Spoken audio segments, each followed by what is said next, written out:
Welcome to the webinar, Promoting Awareness of Motivational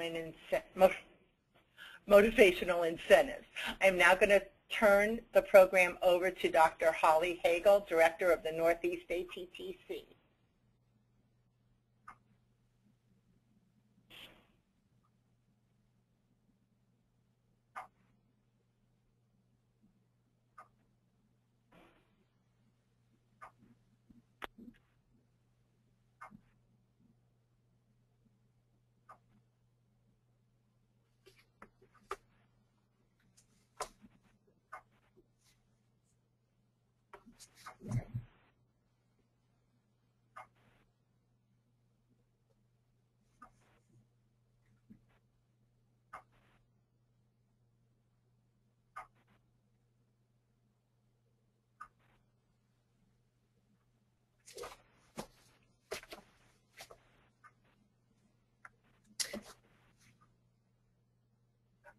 Hi, Chris, this is Candace, and welcome everyone to the webinar presentation today. I'm wondering, is Holly, are you on the line? I was muted. Yeah, I wondered if perhaps you were. Yeah, sorry about that. No problem. I was welcoming everybody and you as my co-facilitator, and I was mentioning that we are the Northeast ATTC, which represents the states of Pennsylvania and New York. And like Candace will be telling you a little bit more about the Addiction Technology Transfer Center Network a little bit early on in the presentation. I was inviting people to look for other webinar topics, not just with the Northeast ATTC. We typically have them every Wednesday, but network-wide and regionally wide, other ATTCs have different topics each month. I'm not going to read my bio. You can see it here, but I have been working for the Technology Transfer Center Network for quite some time, and also on the PAMI blending product that we're about to discuss for the next several hours. In addition to that, one of my areas of training and developments around screening and brief intervention referral to treatment. So I'll turn it over to you, Candace, and actually I'll literally turn over the PowerPoint to you so that you can just start since you're beginning the whole session.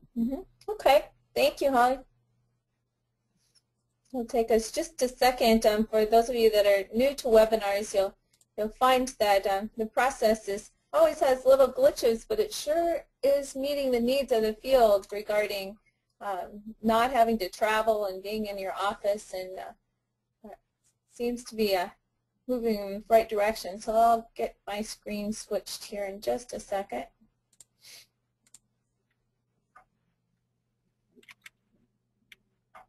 Okay. Now, you should be seeing my screen, which was the same slide that Holly had. So, again, welcome everyone, and I am Candace Peters. I'm with Prairie Lands Addiction Technology Transfer Center, and I'll talk about the centers here in just a second. A little bit about me. I had the great pleasure actually working with Holly and Pat Stylen and Lynetta Albright on the development of the current presentation on promoting awareness of motivational incentives, and we worked on it for quite some time intently, and it truly is a pleasure. Holly's work in Pittsburgh is pretty phenomenal in the way of meeting the needs electronically. Technology is advanced in her center, and I learn from her every day. I also wanted to thank Chris. She has been very instrumental in ensuring this webinar is taking place and meeting everyone's needs, and so thank you very much, Chris, for everything that you've done.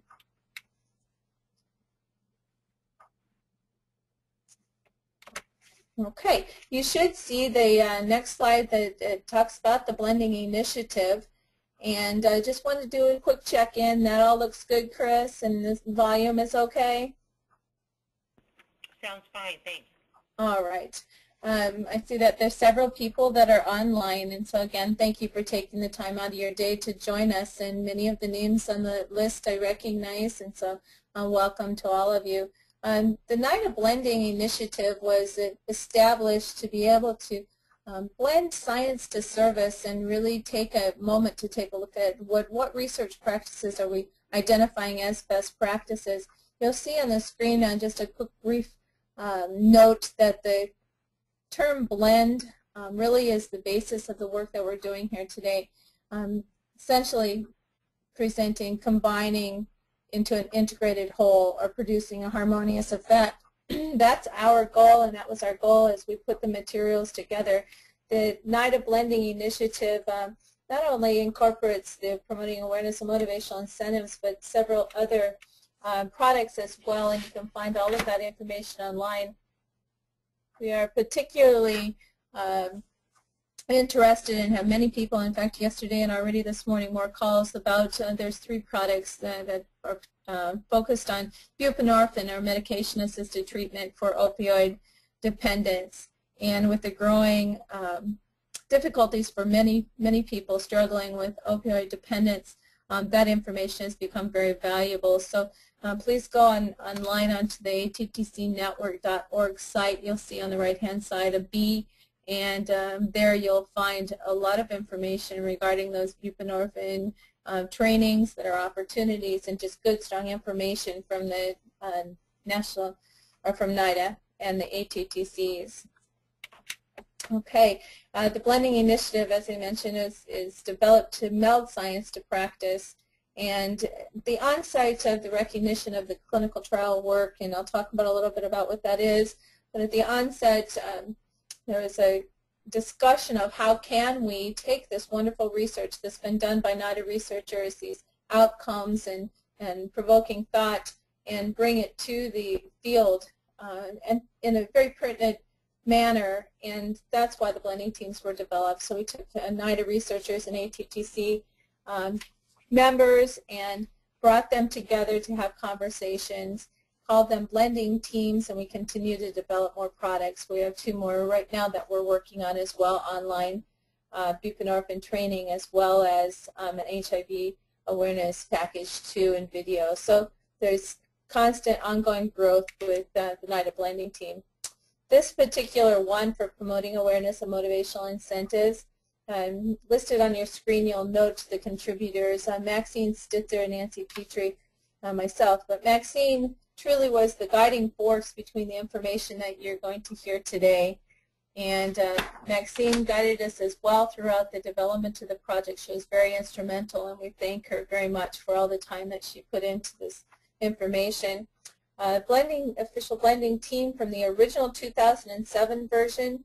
You'll see here Lynetta Albright led the group to develop that as well.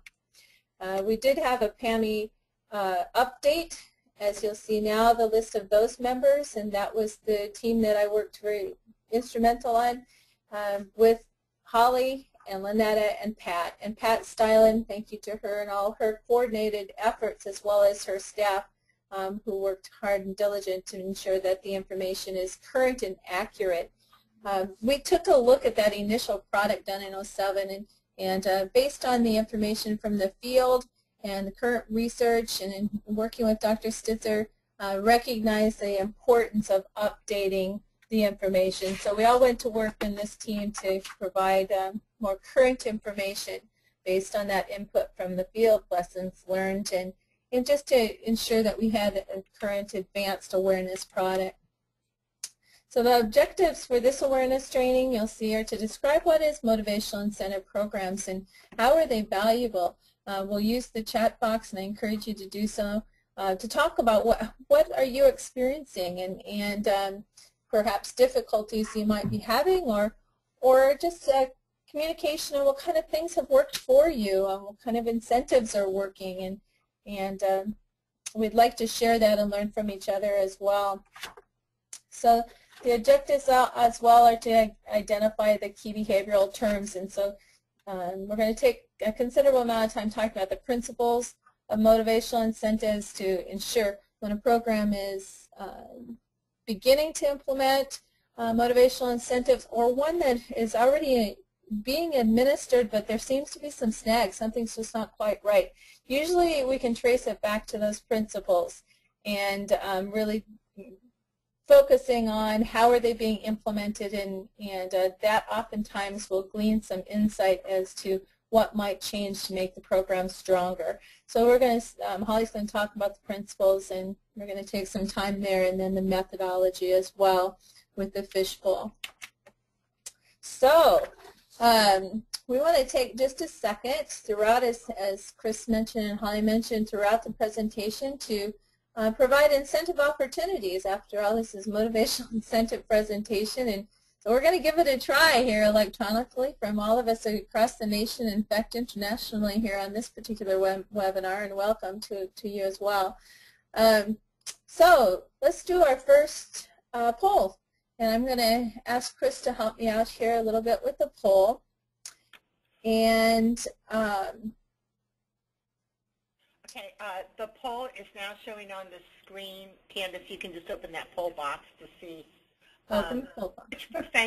which profession below best describes you. Are you a counselor or social worker, clinical supervisor or administrator, physician or nurse, educator, or other?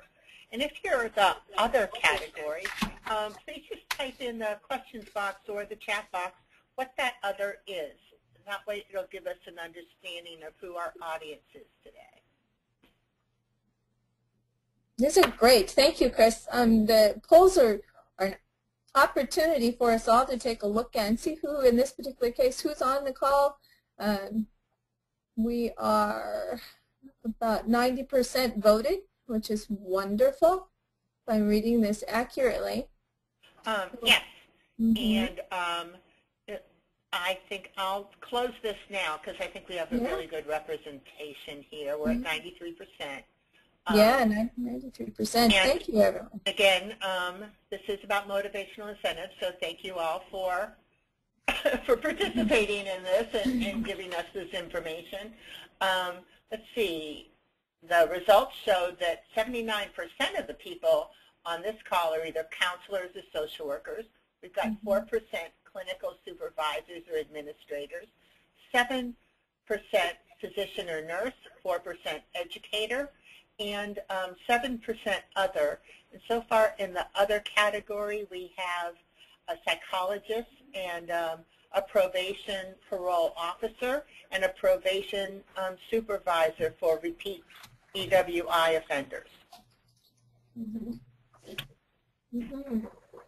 Great, 79% counselors and social workers, and then variability in the rest of the group. So that gives us all an idea kind of how our group has come together and our insights that we'll gain from all of you having participated perhaps in motivational incentive programs. Now the good news, what do you get, right? the good news is that what we consider our Mi Presto digital clock. So throughout the presentation you'll have that opportunity, and then we have another poll that we have another incentive that's quite interesting. So okay, thank you. We'll move on.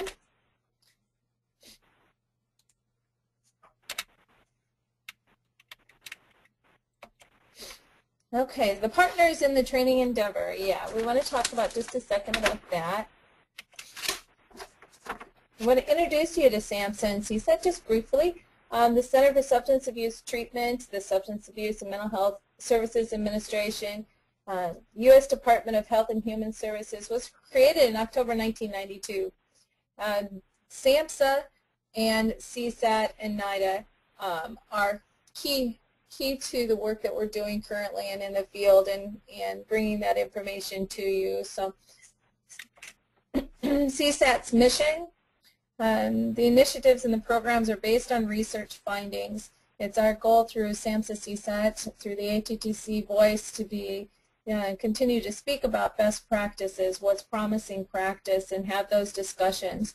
It's also our goal to provide that information back to our researchers at SAMHSA and CSAT and in NIDA so that your voice is being heard forward on particular efforts that would be beneficial for you as you continue to provide your practice. The ATTC network, you'll see the map on your screen. Prairie Lands ATTC serves North Dakota, South Dakota, Wisconsin, Minnesota, and Iowa. And then the Great Lakes ATTC that I mentioned was Lynetta Albright, just to our east. And Lynetta Albright was the chair of the first PAMI product that was developed and the information presented. And then to the south of us, Mid-America ATTC and Pat Stylen and her staff. in the information today. Again, thank you to Pat for her leadership in providing all of this information, bringing us all together. If you continue to go east, you'll see Northeast ATTC, and Holly, if you want to just take a second to be able to talk about Northeast ATTC and your efforts there, I'd be happy to share the opportunity with you. Oh, sure.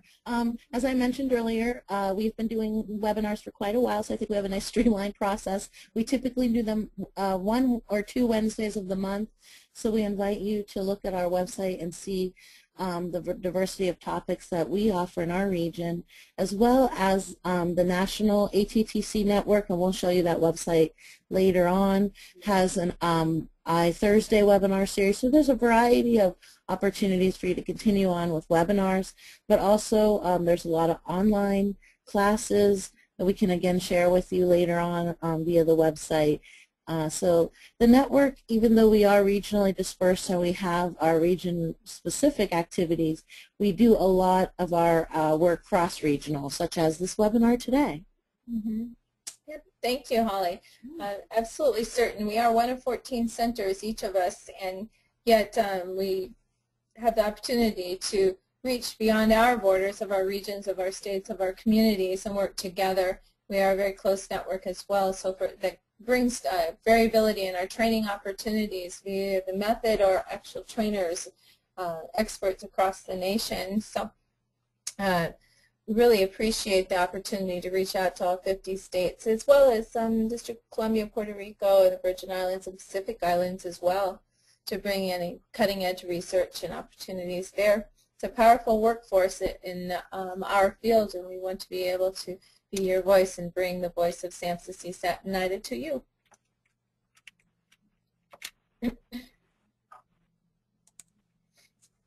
Okay, there we go.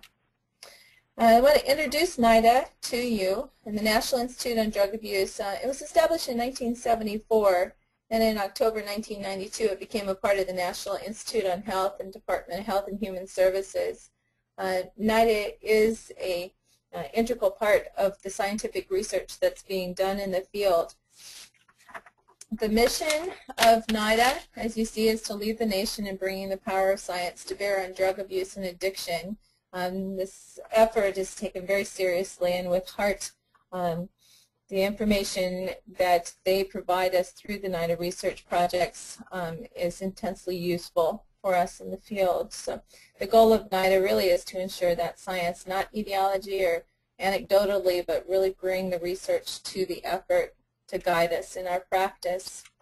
So what is a CTN? Well, a CTN is a clinical trials network.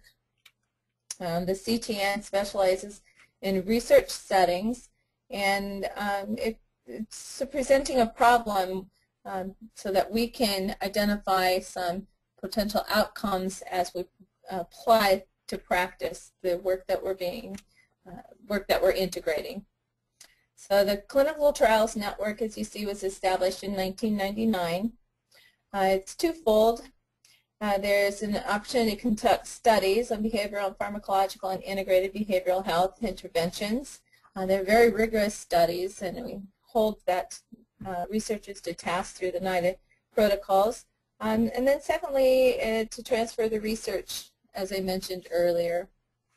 So NIDA's network, as you see, 13 university-based regional RRTCs, as we refer to them. They involve more than 250 community treatment programs, and that number continues to grow as the research continues to grow.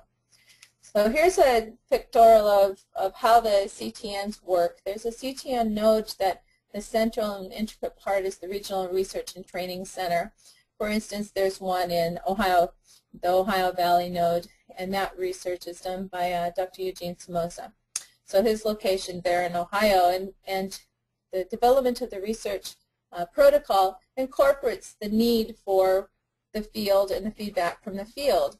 So in his work, he's reached out to multiple states in the area, but one being South Dakota. So there's community treatment providers in South Dakota and North Dakota that are involved in that particular research project. Those community treatment programs, as you see here in the picture, noted as the blue circles in the outer circle. So the CTN research is very important to us in that it gives us as community providers, as persons of knowledge of what the actual recovery process is in need of, to be able to participate in that research very directly, very succinctly. So motivational incentives, let's talk about motivational incentives. A variety of incentives have been used to promote positive behavioral change in the counseling field for decades. And over the past 40 years, the use of incentives such as vouchers, cash, points, prizes, those sorts of things have assisted the field in creating an opportunity for change for persons that are suffering and working towards recovery. Motivational incentives, most recently, the Clinical Trials Network found positive results, and we'll talk about that research here as we go through the training today. But just wanted to mention that the research that Maxine has done is extensive as far as the participant group that she took a look at and the feedback of which she received. So this presentation will offer that overview of the history of that research and also of the CTN and how all of the information was obtained. Here's an overview regarding the content of today. So we want to talk now about why use motivational incentives. Why is this valuable, and how could it be important to those outcomes for positive change? We'll also talk about definitions, and then Holly's going to talk about the history. The founding principles, as I mentioned earlier, key component, keep that in the back of your mind. Those founding principles will guide you to the successful implementation of motivational incentives. So motivational incentive program provides, as you see here, tangible reinforcers such as vouchers, goods, privileges to patients for reaching concrete target behaviors. Key principle to that is to engage your participant group. Oftentimes I'll get that question from programs that are implementing motivational incentive and saying, you know, something's not happening here, whereas the organizers of the program have chosen those reinforcers, and the participant group of which they're administrating the motivational incentive have no use for those reinforcers, and they're just simply, in a simple term, not motivating them. So that perhaps is something to consider, again, as we go through the information. So we want to talk a little bit about your experience with motivational incentives. And I think we have another poll. Yeah. So before we go there, just to kind of get some food for thought and for you to kind of gather your own thoughts, we want to hear from you. Our goal is to be able to hear from you on kind of what you're using. What are you thinking? What's worked for you? So let's go to that poll question, Chris. Motivational incentives. Right. Do you currently use motivational incentives? Have you used them in the past, and have you never used them? The numbers are changing quickly. Yep. And then, of course, please feel free to go in the questions box or the chat box and give us more information on this. If you've used them, how have you used them? What have you done? And what obstacles have you come across? If you used to use them and don't now, maybe explain why. And if you've never used them, what is your interest in them now? Is your agency changing direction? Are you interested in using this in a specific capacity? We want to hear what you have to say. That's right. We have about 83% voted, so let's see if we can get that up a little bit higher. If you haven't had a chance to engage in the poll, I'm going to encourage you to give it a try. Now, I've already gotten a couple details here. Somebody said that they're not sure that if they've used it before, but it's possible that it might just have been called something else. People use it on children for good grades, yes. And they say we use incentives with incarcerated youth, and it's been very effective. Obstacles are working in correctional settings, limited resources and items that can be given to the participants. Mm-hmm. Okay, now we are up to 94% participation here, so I will close this and we'll look at the results.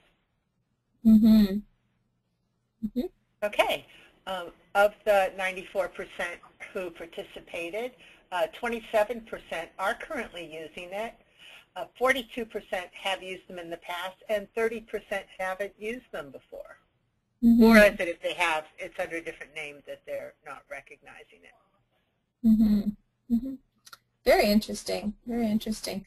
That looks like we have opportunity then to gain some insight from that 42% that have used motivational incentives and 27% who currently use motivational incentives. As Chris was speaking just a few minutes ago, I was looking at the chat box and seeing if we have some feedback there, and we do. We have Chris, the first person here. Can you help me identify who the first person was to respond? A lot of people are using the questions box, and Candace, if you open that, and you can move it to make it bigger on your screen if you want to see it, you'll see the name of the person and the time they sort of clocked in. We have people saying, I think I've got quite a few people here for 1027. Yeah. Hi. Use bus tokens. Let's see. I think that's the one sample I see that they've used. And that is Mary Piazza. So one of the people who will be getting one of our little orange moon clocks. Man. Okay. I see people using the question box and also the chat box as well. So thank you for that. Yep. Sure. And I'll be tracking these, so just let me know when you want to do the question and answer period, and we can review the Use others. incentives. Used incentives with incarcerated youth, and it was very helpful. Obstacles on working with correctional settings, limited resource and items that can be given to participants. Here's one that says, we enter our patients into a drawing for a $25 gift card for participating in HIV testing. Participation is, of course, anonymous. Very nice. We want to be able to share as much of this information as we can to all of you to gain those insights. Holly, would you like to add anything? No, just that we encourage people to share more examples such as, the gift cards, maybe some non-tangible reinforcers, like that might be privileges within a system that you've used as a positive reinforcer, just because of one of the comments that sometimes we are limited in implementing it because we feel like the resources that we have are limited around tangible things. We're not necessarily opening our minds to looking at the non-tangible reinforcers that we could be providing for people, such as verbal reinforcement. Great, great. Okay, there's also a comment here that's interesting, and Holly, I know you'll talk about this a little bit further when you talk about the principles, but I see comments that they've tried to implement motivational incentives in the past and to increase attendance and did not see any change. So we'll kind of dissect that question or comment a little bit later in the principles as well. Yeah, I think the last time we did this webinar, we actually took an example and tried to think through it when we went through the rest of the training as a way that you would also simulate as a person who's implementing it, is that you can't just design it and let it go. You have to watch it, maybe tinker with some of the principles that we'll talk about that if it wasn't effective might make it more effective. So we'll keep that maybe as our case study for today. There was another answer shared in the meantime of us talking that one agency, Stephanie, sent this. Thank you. We provide housing application fees for completed and timely submitted housing applications. Nice. What a great incentive to help people get to the next step. We know that housing is usually a very complicated issue typically for the people that we serve in our population, so that's a great idea. Definitely. Absolutely. Another one that it's truly one of my favorites in Idaho. We'll talk a little more about that later, but just as a precursor, they identified through an adolescent program that the need for transportation, and of course the first thoughts were bus tokens, and worked with the adolescent group to identify what that motivator might be. And as it turned out, they identified a car, which seemed pretty unrealistic at the onset, but further discussions led to a relationship with the car dealers for cars that they were interested in sending off to the junkyard, and instead the dealerships brought them up to legal codes and donated the cars back to the program, so the adolescents had an opportunity to work towards getting a car. And it's one of my all-time favorite implementations of motivational incentives that just showed creativity and perseverance in working with the adolescents themselves. I'm thinking, wow, I want that program, frankly. So things can happen when we all put our minds together and our social networks together as well. Great Okay. example. Now, Holly, at this point, we were going to identify that person to receive our incentive, our player. Yeah, I think that we were going to, we had asked people to share examples, so that the slide that had indicated the incentives said that we would keep track of whoever has entered first. So we will look at that. And then that Mary has entered the first example, and so that Mary would be getting the digital music player, and everybody who shared an example will be getting a digital Mia Presto clock, the orange clock that you see on the screen now. But we had an extra special incentive for the first person to share an example. And I think later on it shows that you can have a variety of incentives, and that's one of the things that makes an incentive program sort of cost effective, is if you have a range of incentives. So Mary Piazza is the person, if I'm reading this correctly, that entered the first comment back about using bus tokens, and she's the person that will receive the music player. And then all the others who shared examples will receive a digital clock. And then everyone else in the digital clock. So I can see Mary cheering in her seat that she's got a gift on the way, as well as everyone else getting the digital clock. So thank you, everyone, for sharing. So. And then throughout the rest of the webinar, there's more opportunities when we ask people to share examples, thoughts, even just feedback or comments on things we've said, because we do invite discussion. It makes the webinar a lot more engaging and interesting to listen to and participate on. We'll also receive a digital clock. Thank you. So let's go on and talk about some considerations for implementation. And John Hamilton, also very instrumental in his expertise and his experiences in working with motivational incentives, has given us some insights as well. And you see John's picture here.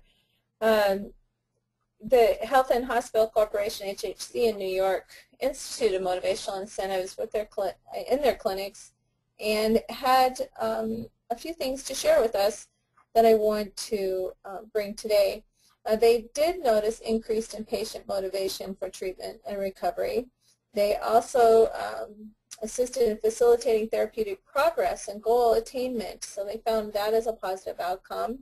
It also improved the attitude and morale of many of the staff members, and I hear this often, actually, that just the opportunity to be able to very succinctly, very structured program that's been developed with the participant group, between the participant group and the staff, and to be able to recognize within that group these positive goals that have been met is really helpful as far as the staff members and increasing their morale.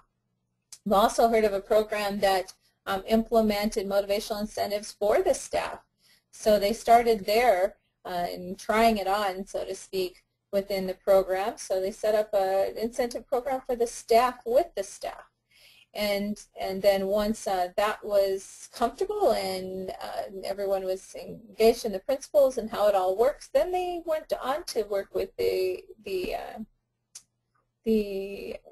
clients. Another thing that John wanted to share with you is that the motivational incentives developed a more collegial and affirming relationship between patients and staff. So again, it was instrumental in bringing patients and staff together for the common goal.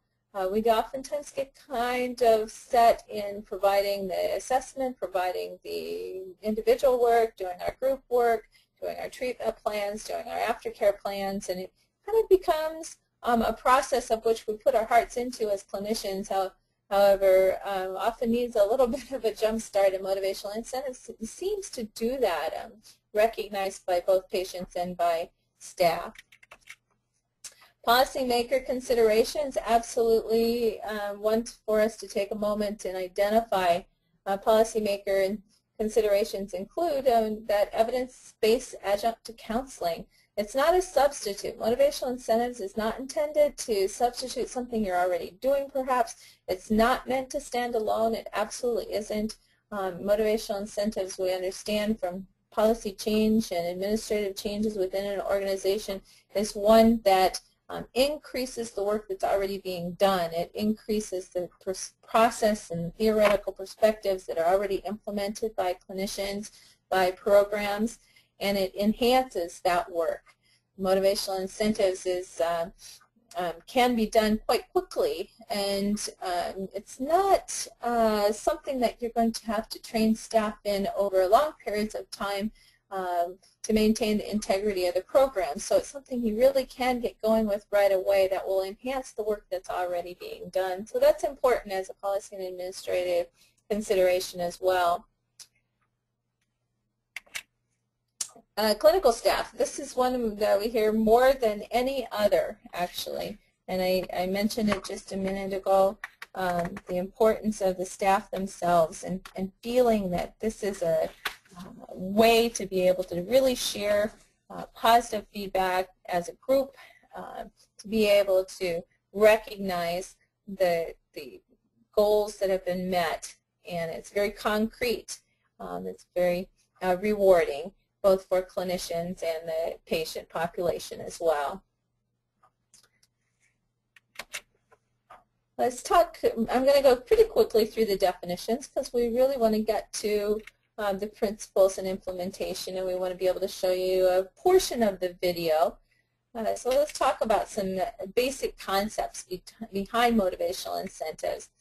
Classical conditioning, you're quite familiar with, I'm sure. Classical conditioning, the key component of this is it's an involuntary or automatic response to a stimulus. This is an important piece. An example of classical conditioning is a person has a recent history of using cocaine, and that person perhaps is in recovery, and they're at home and they're making dinner or getting ready to go to an event of which they're making a, let's just say, a cake or something. And they open, you see this in the left-hand corner, the old sifter that you sift the flour in. I don't know about you, but I used to have one of those way back when, and now it's somewhere on a shelf. Because now what I do is open the bag. I cut the top of the seal off the bag and I pour it into the bowl. Well, at that moment, if I am someone who is in recovery from cocaine, as that flour cake mixture from that bag pours into the bowl, and then the fluffiness of the powder seeps up into the air, I have a natural reaction to that if I am in cocaine recovery. And that natural reaction may trigger a craving for me to want to use cocaine. So that's a classical conditioning example.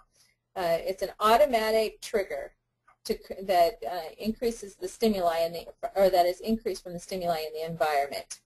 Motivational incentives is not based on classical conditioning. Rather, it's based on operant conditioning. So let's talk about operant conditioning and what the difference is between operant and classical. Now again, motivational incentives based on operant conditioning, which you see here on your screen. So operant conditioning is based on the principle that behaviors are altered by the consequences that follow them. So that's where the incentives that we've been talking about as a group play into the response, right? A person does something of which they meet a positive goal, and they are reinforced for that positive movement, right? So operant conditioning, again, is based on the principle that behaviors are altered by the consequences that follow them. Operant conditioning also refers to the association between the behavior and the consequences. You see here on your screen, the voluntary behavior, there's an arrow in it, and then they are affected by the consequence. For example, an adolescent cleans his room, and the consequence is verbal praise, similar to what we would do in a treatment setting. The person comes to group on time, and they drop a UA, and there's no report of any use. We as clinicians typically will respond accordingly and provide them support and acknowledgement for having gotten there on time and had that clean UA. And so what that would lead to is the opportunity to continue that behavior, right? So in this case, the behavior is showed up on time, and my UA dropped clean, and the response is, that's wonderful, fantastic, you're on the road to recovery, this must feel good, all of these things that we talk with the person as a clinician will increase the opportunity for the continued sustainability for that change. That verbal praise is important. And so motivational incentives is based on operant conditioning. There are two types used to shape and change behavior in the early stages of change, right? Reinforcement and punishment. We're quite familiar with both of these, reinforcement and punishment. We're going to talk just a minute about punishment. Punishment emphasizes that, or I'm sorry, I want to emphasize that punishment is not what we are advocating or discussing in this course with motivational incentives. So punishment is not what we're focused on. I think we could come up with many examples of where punishment is effective. Perhaps if you have some adolescents or young children, you might want to argue the point that yes, punishment is effective, and in some cases there are. However, motivational incentives is about rewards. It's about, as I said a minute ago, it's a behavioral change of which there is something that follows that increases the opportunity for that change to continue. Motivational incentives are based on positive reinforcers. Okay, so let's talk about reinforcement. Reinforcement is used to increase the occurrence of a desired behavior. There can be positive reinforcers and negative reinforcers. The positive reinforcement involves presentation of a pleasant stimuli, like I mentioned earlier, congratulations, wonderfully done. Perhaps the reinforcer is a digital clock, a music player. And it's a positive reinforcement. Negative reinforcements also can be effective. They involve the removal of that aversive stimuli. And the goal overall, whether it's positive reinforcement or negative reinforcement, is to increase the behavioral change. Let's talk about positive reinforcement. Positive reinforcement is that stimuli that will increase the desired behavior. Okay? So an example would be maybe you have young children and that I can think of a couple of young children that, and adults frankly, that don't keep their room so clean. Things always on the floor and beds not made, those sorts of things. And so the desired behavior is for that person, child or adult, to clean their room. And I'm going to use a child parent example here. So with the child, if you want them to clean their room, the parent would present something that would increase the opportunity for that child to clean their room. For instance, they might tell them that they are very organized and that the just a quality that you highly revere, that's something that's really important. Maybe it's something very concrete, that a young child, they really like stickers on a chart or something. Something that you're going to provide that's very concrete. So that positive reinforcer then is going to increase that child's desire to want to clean their room. That's positive reinforcement. A negative reinforcer is commonly confused with punishment. The negative reinforcer, the goal is to increase the desired behavior, right, with a negative reinforcer. So for example, an adolescent is expected to straighten and clean his room, the example we just brought to you. And then let's say the adolescent has not exhibited that desire, so they have no intention to do it, right, for a couple weeks. The parent notices that the desired behavior has not occurred and verbally reprimands the adolescent. So the adolescent then cleans his room because they were reprimanded, and that was uncomfortable, right? That was a negative reinforcer. And then the parent's reprimands are the negative reinforcer. I'm sure you can think of other examples for negative reinforcers that have worked, that you're aware of in your private life, in your business life. And please use the chat and question box, particularly the questions box, to give us some examples of negative reinforcers and positive reinforcers that you can think of as we've gone through the definitions here. I would like to hear from you.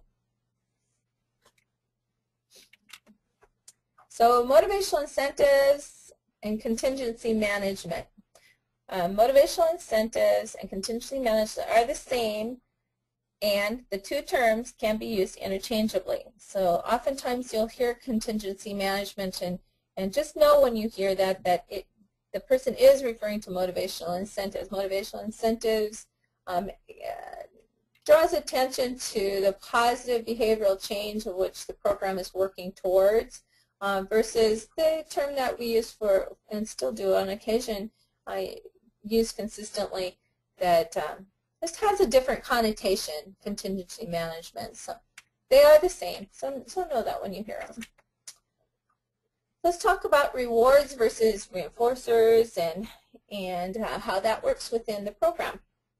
Rewards mark an accomplishment or a milestone versus the reinforcer that will be part of the strategy to move towards that path of change. So rewards are based on those concrete moments of larger changes, if you will, something that's more monumental.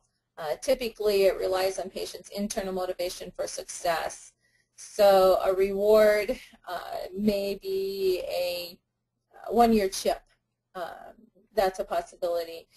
Maybe your reward for wanting to lose 10 pounds is when you hit that 10-pound marker, you're going to go out and buy a new outfit or something. So that it's something a little bit large, that you've hit the larger goal. It is referred to as the reward. A reinforcement, however, are those opportunities to receive some sort of positive acknowledgement for the change that you've made along the path. Here notes the smaller baby steps, and yes, so it's those pieces that are important along that path to change. Okay, so reinforcers and reinforcement are very vital to motivational incentives programs as you implement them. In a treatment setting, a patient might receive an incentive for attending each of the group. These are the smaller steps that person's taking. Perhaps the reinforcers are identified as when they have, if you use cognitive behavioral therapy, maybe they have identified for the 2 days of which you saw them last, their patterns of behavior throughout those 2 days. So you would reward that person as they came back at that second session. So there's those smaller opportunities, but they're very concrete, they're very established reinforcers. The person knows what they have the opportunity to be reinforced with. The person also knows what the expectation is at the onset, and they'll know when they get it. And that's part of those principles that we'll detail in a few minutes. So motivational incentives versus motivational interviewing. we had this discussion on what are the similarities and what are the differences. Well, both motivational incentives and motivational interviewing adhere to ambivalence. Motivational is in interviewing keys on that opportunity of ambivalence of the patient, that maybe I want to do this, but maybe I want to make changes. For instance, I want to quit smoking crack, but I'm not really crazy about not quitting tobacco. So there's an ambivalence in that if I don't give up the crack, maybe I'm going to lose my kids. Or maybe if I don't give up both, my kids are going to get ill. So the ambivalence comes between the use and the opportunity that, or the effects of the children themselves and how important they are on the patient.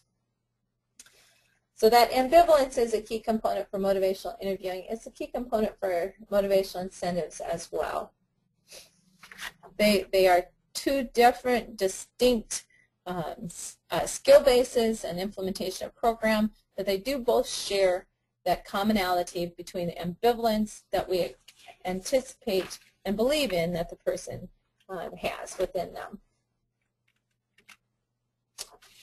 So we've reached the point in the presentation that we'll move on to the history and research, and it was a pleasure to bring those definitions and talk about what motivational incentives is overall. From here forward, you'll get some very clear and distinct messages on how you might implement a motivational incentive program. Key components to remember is that motivational incentives is based on operant conditioning, reinforcers, providing that evidence, be it verbal or a concrete reinforcer to the person, little steps along the way. Those are very important. Motivational incentives incorporates that thought and identity that reinforcers are critical. It's based on operant conditioning, and the blending teams of which they brought this program and these thoughts are all based on the NIDA research. And thank you to Maxine Stitzer again for her work in providing this. So Holly, I'm going to turn the program over to you at this point. And I've been watching as we're going along with chats, so thank you to those persons that have provided chats, and we'll share some of those to you as well. So continue to use your question in the chat box, and I'm going to turn it over to Holly.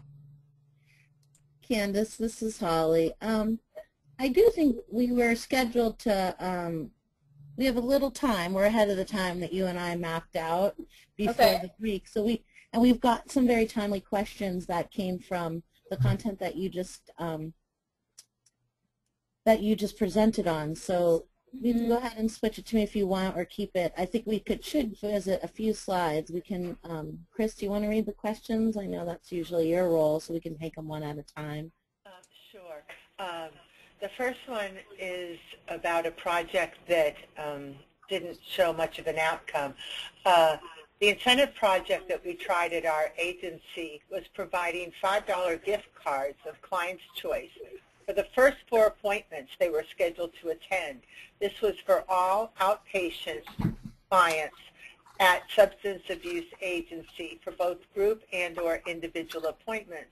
We did this for several months and saw no change in our outcomes related to increasing attendance.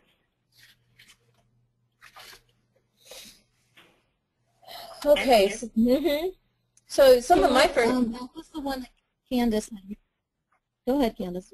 No, go ahead, Holly. I was just going to say that you had already alluded to seeing this chat or this question come in, and we thought that we would use it as sort of our case study for this webinar, and look at the, after we look at the section on the founding principles, maybe examine this question at more length. Okay. I'll save this one then for later too. How do you address the issue when incentives grow to become the client's expectation and failure to provide incentives is seen as punishment?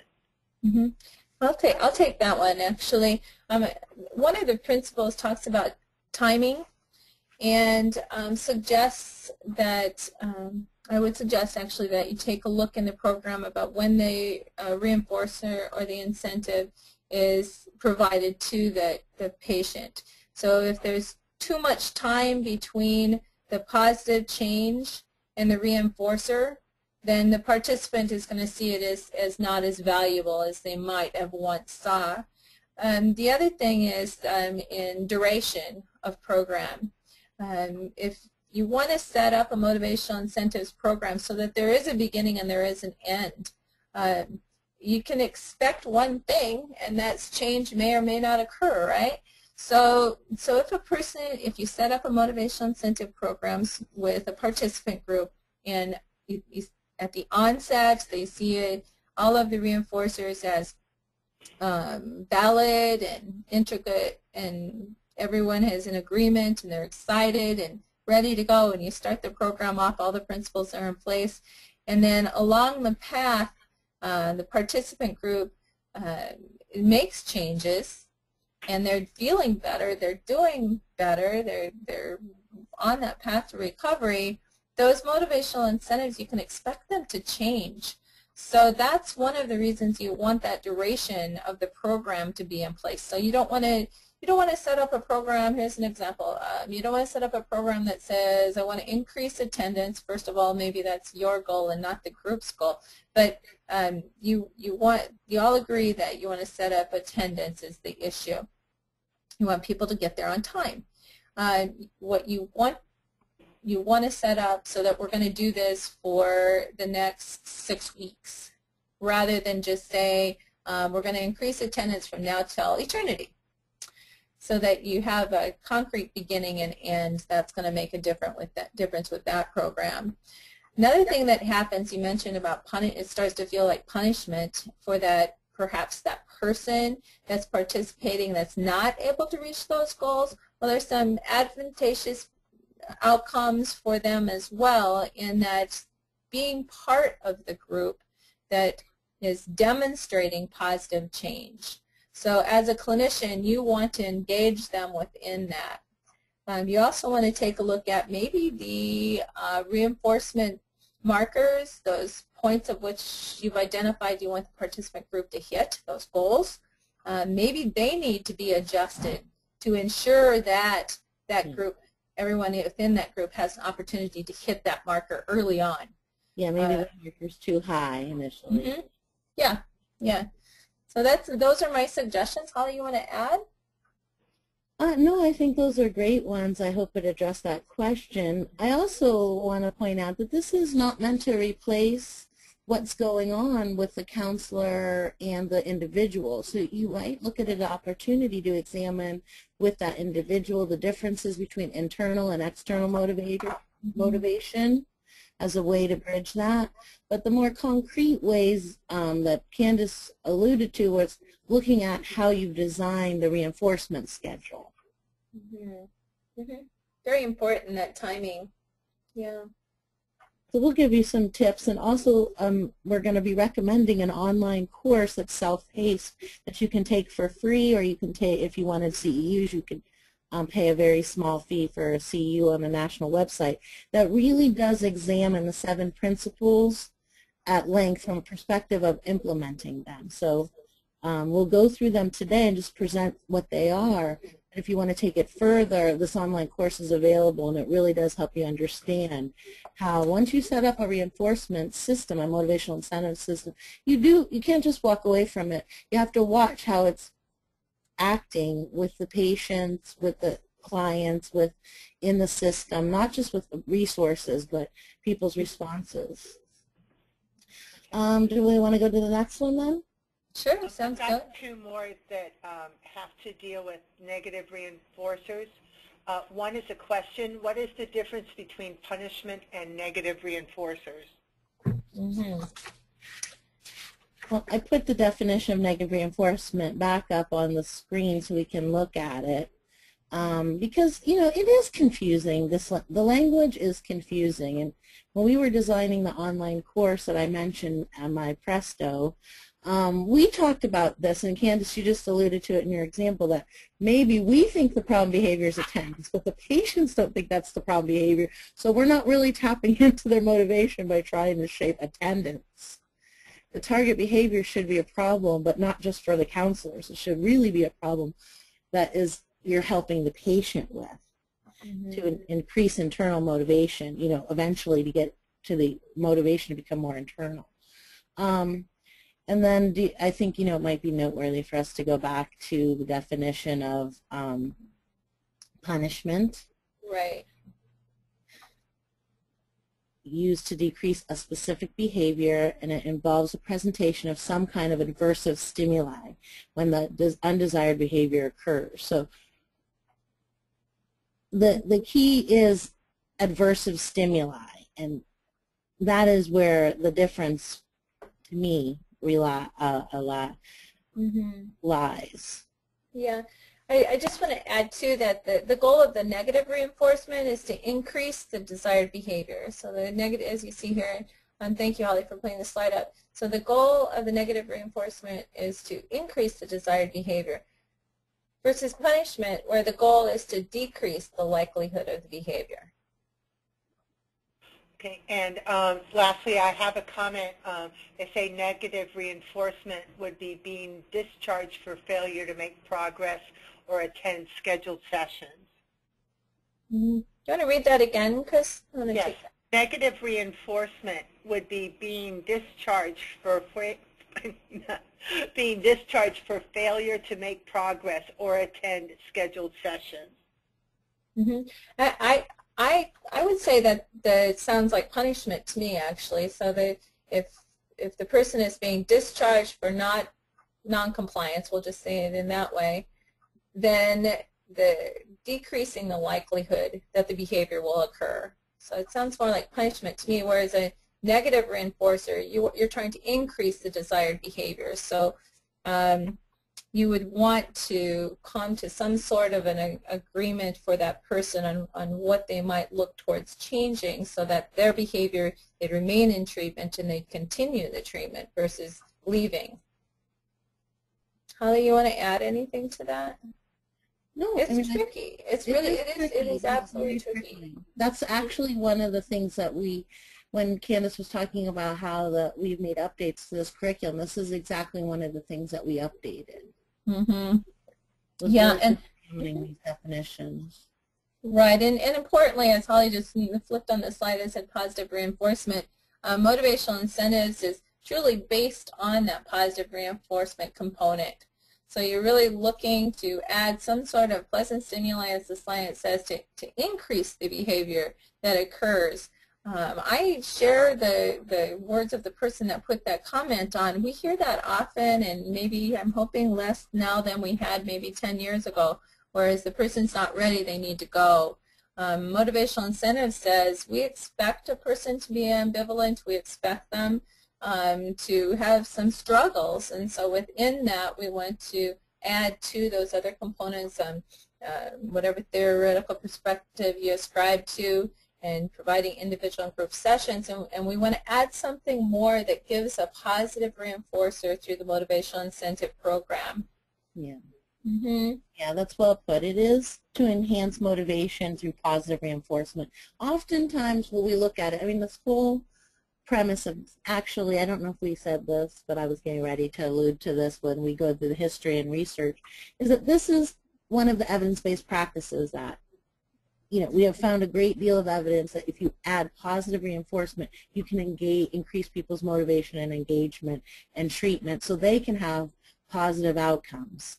And that is the crux of this whole curriculum and presentation and implementing, is that you want to increase their motivation in a positive way, because quite frankly, most of our systems have a lot of negative reinforcement already there.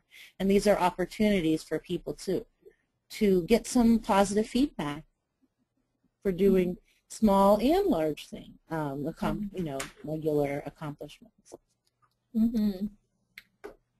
Yeah, that's the piece the staff tend to really appreciate. An opportunity through a program, through the administration that's sanctioned, if you will, by your CEO, by your program administrator, just to say, you know, we want you to clap, cheer, commend, be very forward and vocal about the positive behavioral change, the small steps, the little pieces. rather than a typical example that is often used is you as a clinician will tend to do that I just mentioned. You'll encourage, and what motivational incentives does is it adds structure to perhaps what you're already doing. Programs often, a commonality is that in a residential unit or an outpatient unit program, there'll be an acknowledgement at the end of the session. If you have a client that's in for 6 weeks, then at the end of that they may graduate, is often a term used, and so they'll be acknowledged for the progress of which they're doing before they move to that next step. So motivational incentive says, yes, we don't want to take away that reward. That's really important at the end of that treatment as identified in weeks. But we also want to acknowledge and reinforce through concrete reinforcers that we all are aware of, client and staff, along the path within that 6 weeks. Okay. Well, we are at Eastern Time, 11:08, and so I think we can go ahead and take our break. We had planned, because this is a 3-hour webinar, it's longer than typical webinars, which are 2 hours, but we need about that much time to get through the content. Time to take a break. We know you had morning coffee or juice. You probably want to hit the restrooms. So we will resume in 15 minutes.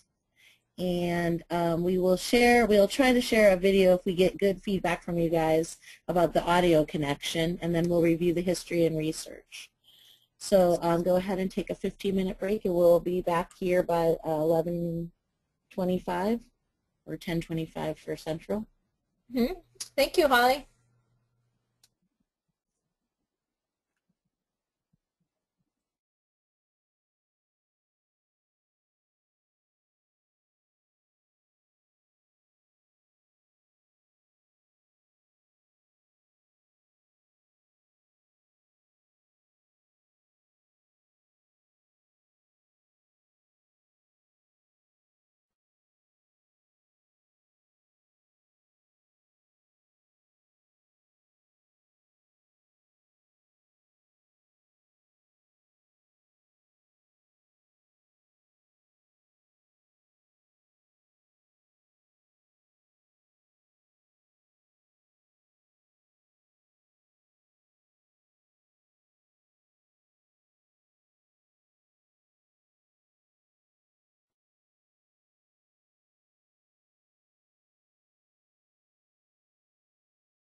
Okay, I have 11:25 Eastern Standard Time, so we're going to resume with the webinar.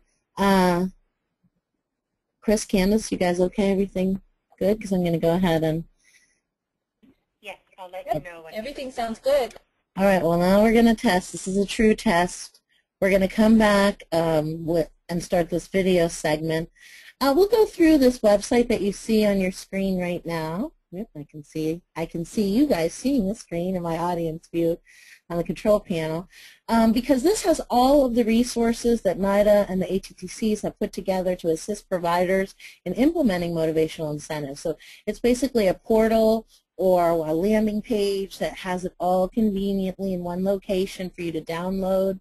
You can download this, well, you'll be sent this presentation as part of the webinar or a link to it as part of a webinar participant, but you could also download the slides, the training manual, and these other products within this suite of products. This is the online course, the Motivational Incentives, Positive Reinforcers to Enhance Successful Treatment Outcomes, that we've mentioned many times. MI Presto, our little map mascot, orange digital clock. And then the Motivational Incentives Implementation Software is no-cost software that helps you maintain patient information around and implementing a motivational incentive program. So we'll look at that. But I right now wanted to go to look at the small section of the video. And the issue we have is sometimes because we have so many users in one system, there might be some feedback. So if you have any problem short of it being completely like frozen on your screen, the video, or there's some echo, go ahead and chat that in and we'll stop playing the video. But we're going to give it a shot. We tested it yesterday and it worked. Somebody will let us know if it's awful, and then we'll stop and send you a link, like I said, to this website, and you can view the video in its entirety. We're only going to view a segment of it right now, hopefully successfully. Okay, guys, here we go.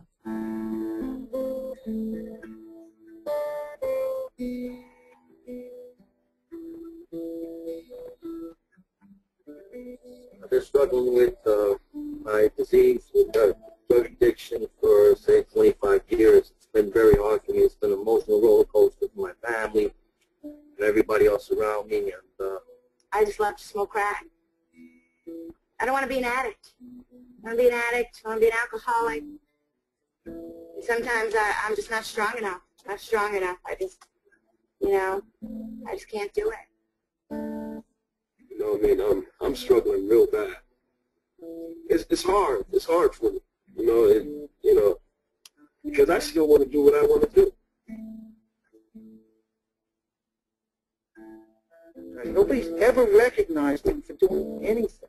Up until now, the only thing that's been done is negative behavior was punished. Now, with this, he really felt that somebody recognized what he did. Patients began to kind of come and joke around, which really changed the culture of the clinic. There's nothing like coming to a clinic and being embraced by strangers. But as far as like a prize for a clean urine, for showing up for group, if that's your incentive to come here, then that's great, because what you get while you're here is amazing. The peer support that happens during the recognition ceremonies is extremely moving. It's so positive.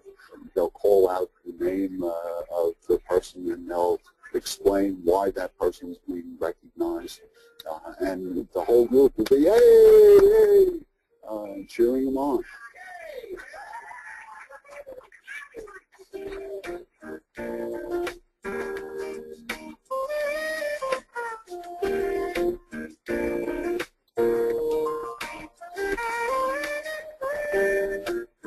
It's a powerful motivating force for a lot of people because they're not used to having something given to them without fear to take it back. It's giving them courage to stand up and say, hey, I really deserve this. I'm worth something.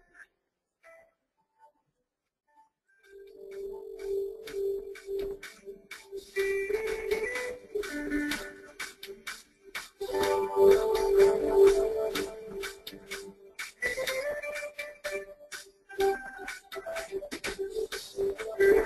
my name is John Hamilton, and thank you for your interest in what myself and many others believe is an innovative and effective approach for treating the disease of addiction, motivational incentives. Sometimes referred to as contingency management, motivational incentives has been studied in the addiction field for over 30 years. Today, this evidence-based treatment is part of a growing trend to reinforce positive behavior. Honestly, that's a program that would definitely work. It would definitely work for people that have been in a program for a month or more of clean use. And that's from honesty. That's from being there and back.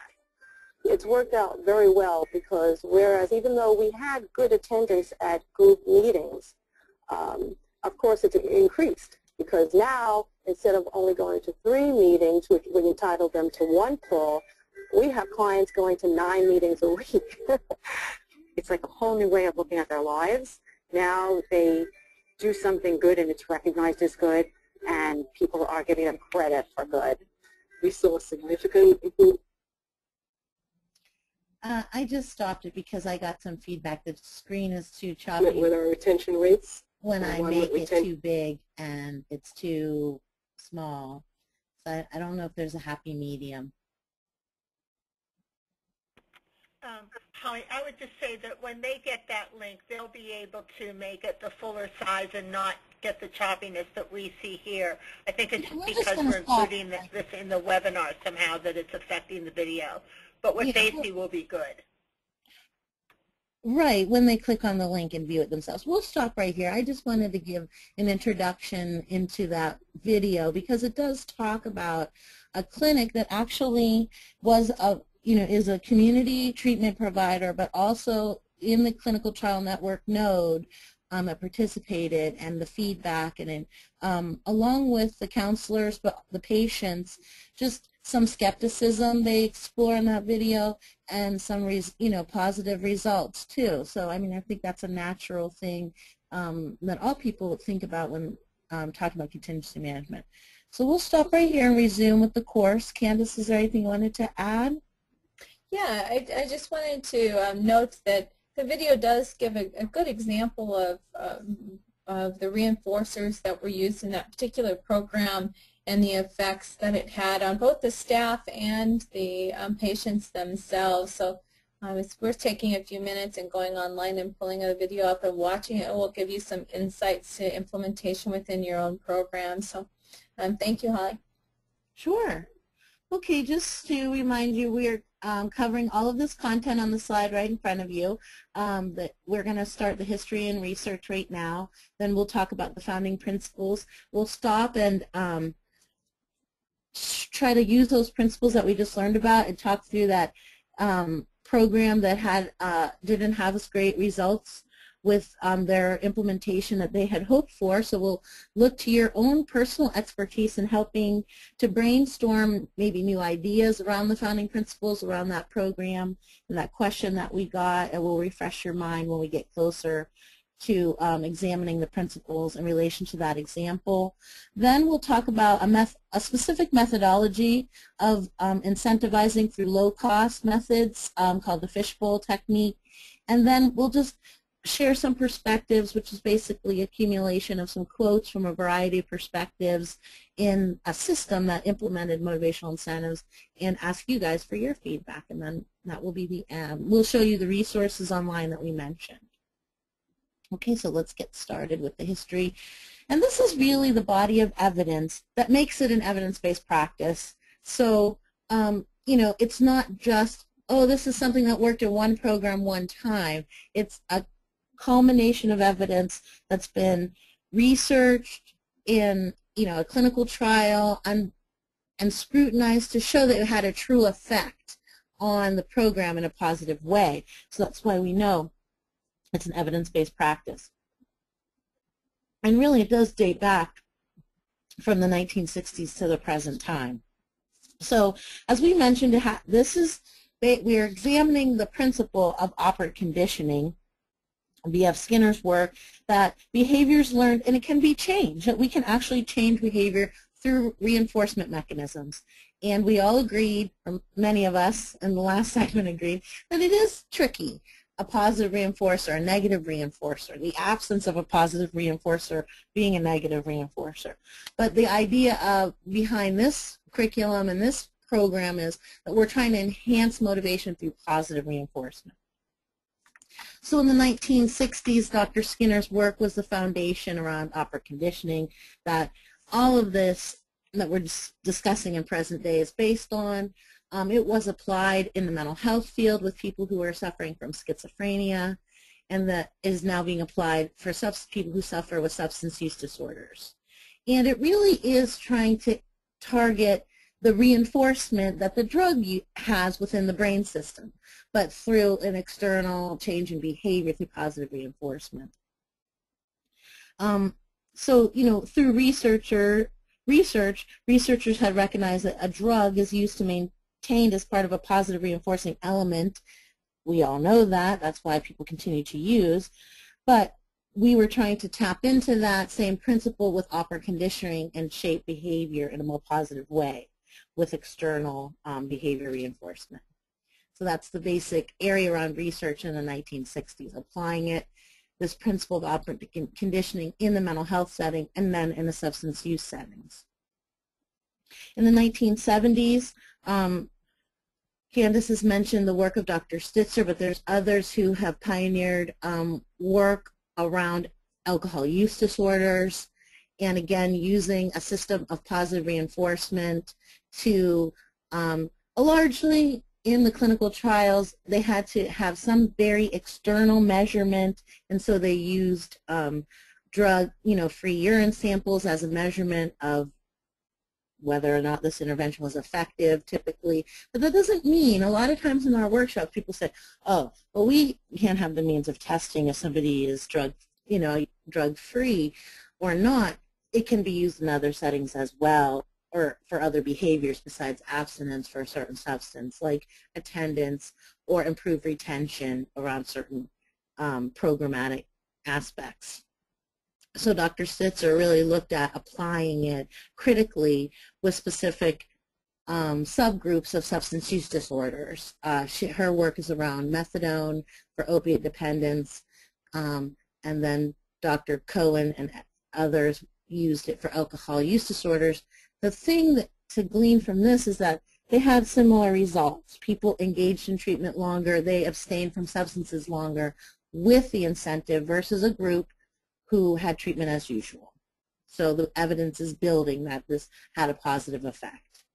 In the 1980s, Dr. Higgins studied reinforcement principles with those who were dependent for cocaine, and they used a voucher program, which we'll examine. A voucher program is a one way of administering a motivational incentive program, just like the fishbowl method that we're also going to talk about.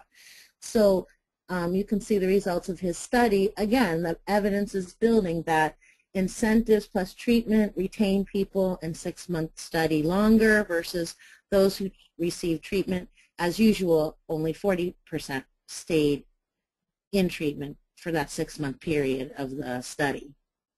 So again, I like to look at it as, if you don't like the research sort of nitty-gritty, you can just look at the overall individual outcomes. That's, 5 more people who stayed in treatment longer, 5 more families, 5 more lives that were improved overall. If you want to look at it from the perspective of a human being versus the science, that they had an opportunity to improve their lives longer with the incentive program versus those who have treatment as usual. And then in the 1990s, Dr. Silverman looked at the duration of the incentive programs and incentive magnitude. Both of those issues have come up because somebody had asked the question, what this expectation around always being externally reinforced could be a negative reinforcement if it's absent.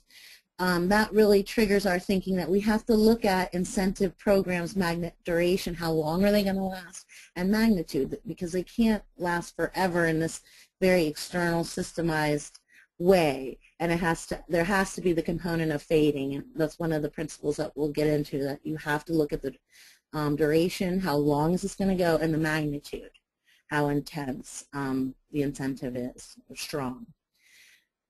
And then his work primarily was people who were dependent on opiates but continued to use cocaine. So he was trying to, reduce use of a second substance, and wanted increased abstinence from cocaine. And they, again, used a voucher program. This was a year-long program. And he saw that people who had the incentive did better and had increased periods of abstinence from cocaine use. And we know that polysubstance use is often a concern in a treatment setting. One substance might be the most problematic, but there's still continuing use of other substances. So a lot of times we'll have people in our workshops for methadone clinics who are very much interested in this, that they're opiate-free, but they're using another illicit substance or misusing, alcohol in a way that's detrimental to their treatment. So that was the gist of Dr. Silverman's research in the 1990s. And this is just a snapshot. There's been hundreds and hundreds of studies of incentives over the decades, again, making the case that this is an evidence-based practice. In the 2000s, Dr. Nancy Petrie her research centered on delivering a positive reinforcement program with low-cost incentives. Some of the studies utilized program reinforcers or vouchers that were monetary, and it became costly. But Dr. Petrie's work shined a light that you could still utilize the principles of operant conditioning and get the same effect with positive reinforcement if you delivered it with a different kind of methodology. And so her studies in the clinical trial networks was a large contribution to how we can maintain this more broadly across programs with scarce resources. And so that gets us into the NIDA official title for their research, which is Motivational Incentives to Enhance Drug Abuse Recovery. And that is the title to this body of research studies that NIDA has conducted. So this is the slide that shows you the process. Candace talked a little bit about this is a SAMHSA and NIDA blending initiative. So we have the research, we call that the bench work, and then we have the practice world, and how do these two come together to deliver it in a understandable and sort of like bite-sized way that the public at large can try to replicate this in their programs. And this talks about the process. So the research came through NIDA to the SAMHSA ATTC teams, and we worked collaboratively together with the NIDA researchers to develop products that come to the field. And so you're experiencing one of those products right now, PAMI. So about a little bit more about the NIDA study in and of itself. It was a very large study, and so that means that we can say with a degree of confidence that this, the results of this study were pretty consistent and had a lasting effect with people who were enrolled in the study. So we know that the evidence is pretty concrete. This was effective. It enrolled 400 patients, and the patients reported cocaine, methamphetamine, or phetamine were their substances of abuse. They were enrolled in one of two treatment conditions: treatment as usual plus abstinence-based incentives, and treatment as usual, no incentives. And again, the result was that patients receiving incentives and treatment as usual attended more counseling sessions, had longer periods of abstinence than patients who just had treatment as a usual condition. Just some more specifics about this study. I'm looking at my notes that patients were actually retained with patients with the incentives condition, this treatment as usual plus abstinence-based incentives, were retained at 12 weeks. 49% of the patients were retained at 12 weeks compared to 35% of the patients with treatment as usual. So you can imagine this is actually a cost-effective mechanism as well, because people are staying in treatment longer, and it's not as costly when people drop out and come back into programs. That is actually more costly on the system. And then in specific, again, I mentioned the MIDAR studies, and a lot of the studies looked at abstinence with other substances. And so in the MIDAR study, the patients that received incentives plus treatment were more stimulant and alcohol negative samples than patients who only received treatment as usual. So if we go back to the poll, we know that the majority of our audience here today are actually clinicians, right? We said 79% were counselors or social workers. You know what that means. That means that people have, overall more positive effects if they're not just abstaining from the substance of problem, but from other substances too. It can be very tricky when we're talking about polysubstance use. All right. Did I skip a slide there? The lower cost incentives in the study. The MIDAR study looked to improve abstinence from abstinence from stimulants for those who are on methadone maintenance treatment within methadone maintenance treatment programs, and they had similar results, but they used the low-cost methodology in delivering the incentives. So patients in methadone maintenance treatment reduced their alcohol and stimulant use when they were giving the low-cost incentives.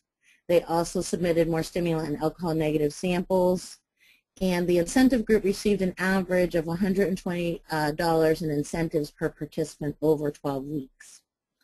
So question here becomes, yeah, I think this is where we wanted to have a poll, the last poll, Chris. Okay, can you get that up?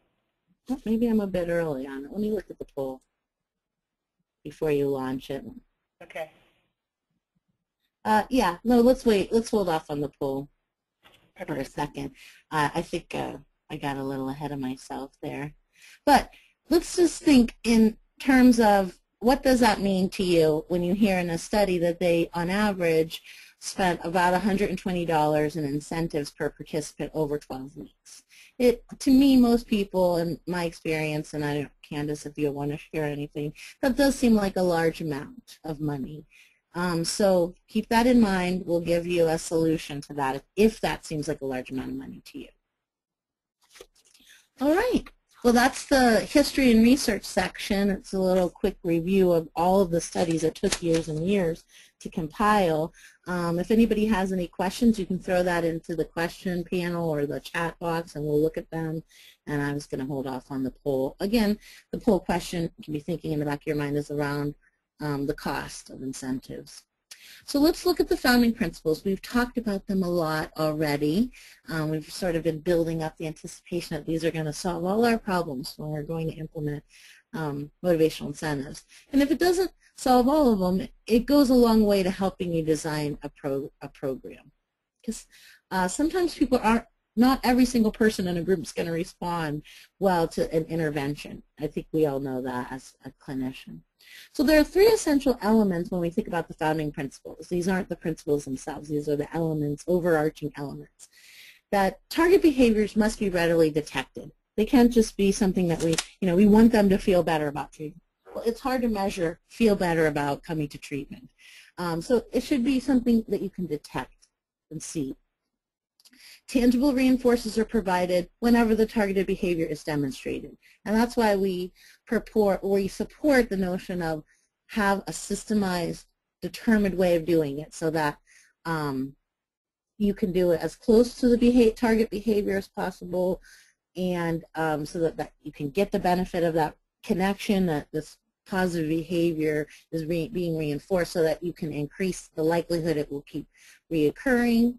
And so keep that in mind when you think about tangible reinforcers. We mentioned earlier on, it doesn't have to always be tangible reinforcers, and we'll share some thoughts on that later. And then when the target behavior does not occur, the reinforcers are withheld. So we can't just willy-nilly reinforce things. We have to have a system of reinforcement. Okay, without any more ado, here are the 7 founding principles. Identify the target behavior. Choose the target population. A choice of reinforcer. the magnitude, the incentive magnitude, the frequency of incentive distribution, timing of incentive, and duration of the intervention. All things that we already heard about with people's examples that can be tricky. Okay, I see a question that kind of got me distracted because it does relate back to the research section, so let me read that out to the group. I can see how the tangible reinforcers as well as verbal reinforcement are great, especially engaging patients who are initially entering treatment and or recovery.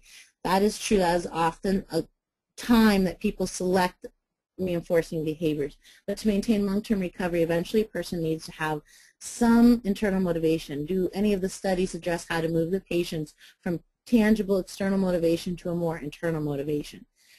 Candace, you could be thinking about an answer too, but my first answer to all the studies that we have looked at the NIDA, I don't know of any that had an internal measurement, like maybe a survey mechanism of, assessing a client's readiness to change internally or internal motivation.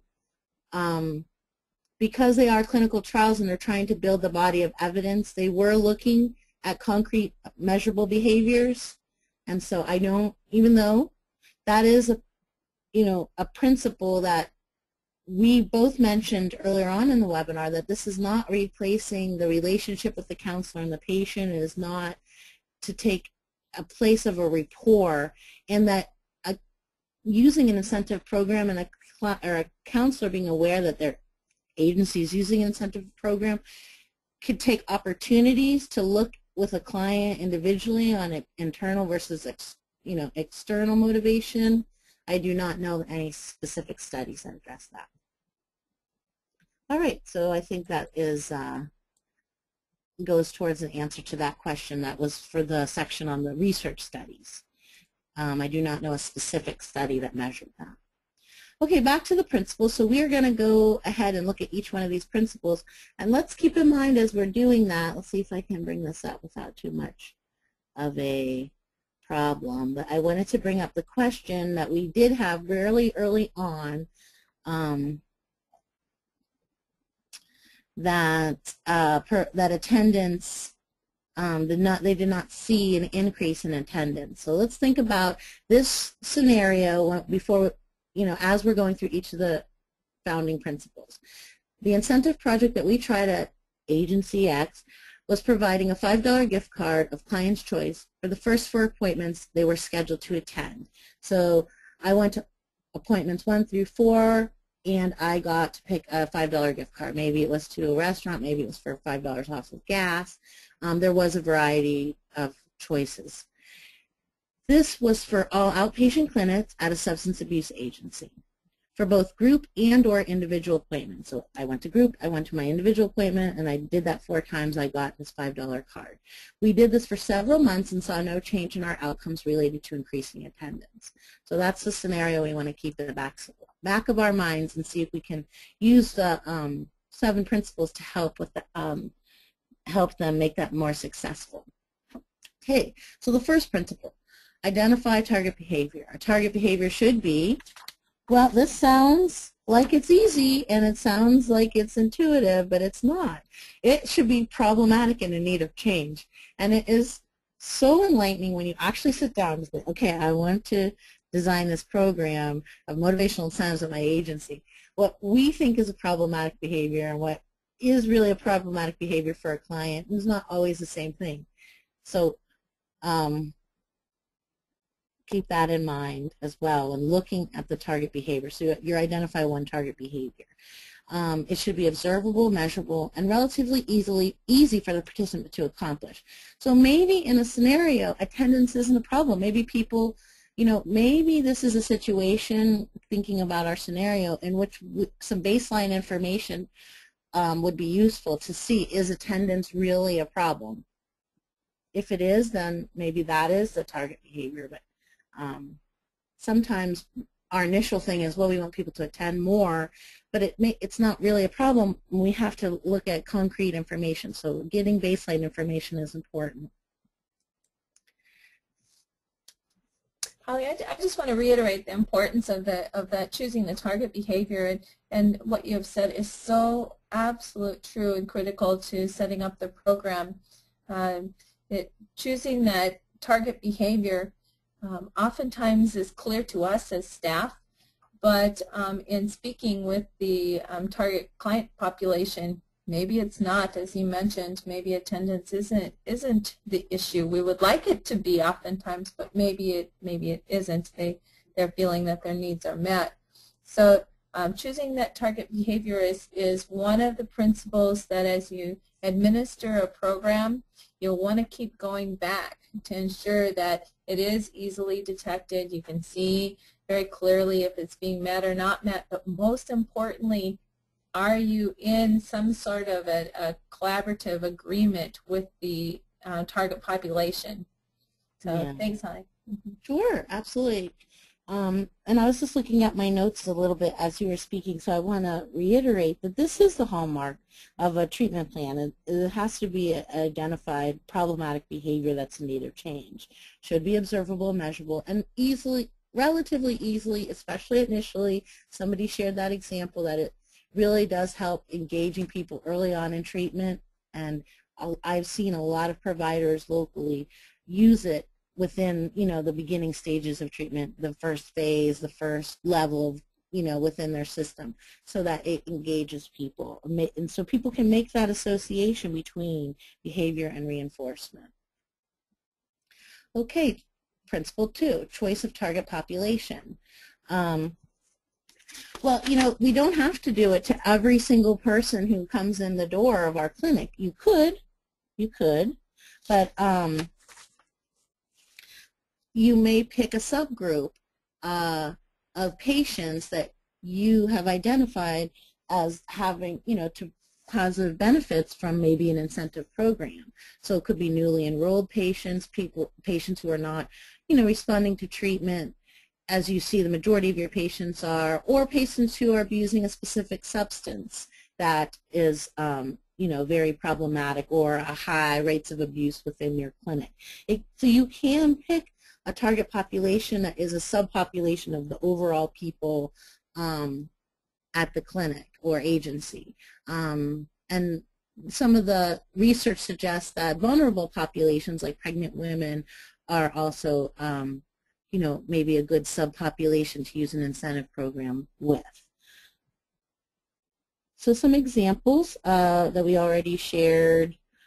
Specific substance, new patients in an effort to increase retention, individuals not responding to treatment regardless of drug choice or a specific substance, and then vulnerable populations. There's a national program for women who are pregnant that we've all probably heard something about called WIC. It's the program assistance, and that's actually a contingency management program. We're trying to incentivize pregnant women to eat healthy, so the incentive is here's access to food, and you get vouchers for milk, eggs, staple food to help increase the health and nutrition of the pregnant woman and the mothers. That's a good classic example of the use of a contingency management program. So they come individuals, pregnant women, to their appointments at the local office, and then they get their vouchers so that they can purchase food for a positive outcome of health for the mother and the baby. Okay, the third principle, choice of reinforcer. I'm going to do a time check. 2. Oh, good, we're doing good. There are 3 basic types of the incentive reinforcers that we're going to go through. And it may be different from what you want to do or like to do, and it's not what you think is good for the patient. It must be something the patient wants or likes to do. And that's why we always talk about having a variety. In the case study that we're thinking of in the back of our minds as we look at all these principles, they are offering a variety of incentives, and so there is a certain amount of choice. But it's really critical to understand from a patient's perspective what is important to them. Or it just becomes, a non-motivating factor. So maybe a gift card is not a motivating factor for patients. The best way to do it is really to survey the patients and see what is important to them. You'd be surprised that sometimes simple things that we have access to that other individuals may not have access to become very important. So we can talk about ideas and examples later, but some small incentives besides gift cards is the idea of take-home doses of methadone, clinic privileges, goods and services. Somebody mentioned bus tokens, so access to transportation, toiletries, you know, access to maybe shopping. We have several women's programs locally that people can that are using contingency management, and women can earn points, and they have shopping outings with the staff. And it's not just the idea that they're getting to do getting new clothes. I mean, that's rewarding, or that is reinforcing in and of itself, but it's also the idea they're doing something special with a staff member, and it's a celebratory event and positive reinforcement. So basically, the most important thing to understand here is that the quality or desirability of the reinforcer is important, and it has to be important to the patient. Not the easiest thing that we have access to, or the things that we think people would like. So here are some of the examples that I mentioned already, but they're categorized in 3 areas. So the 3 major types of incentive programs: access to clinic privileges. You probably have incentives implicit in your programs already around privileges. But you can look at those and see, maybe you can make them more accessible, maybe you can make them, maybe you need to make them, the incentive, the magnitude of the incentive, less accessible to make it more meaningful. So you can tinker with that a little bit. On-site prize distribution, that's what the video goes in and shows you, that they've picked the methodology that people get points, and then that one day a week they have a very celebratory thing, and so they can get a variety of small to large to jumbo prizes, and this is based on the fishbowl methodology that we're going to talk about later. And they have an on-site distribution time. And then several of the studies mention this, and people mention this in their examples, that vouchers are token economies, that you could accumulate points or vouchers and then you redeem them for goods or services.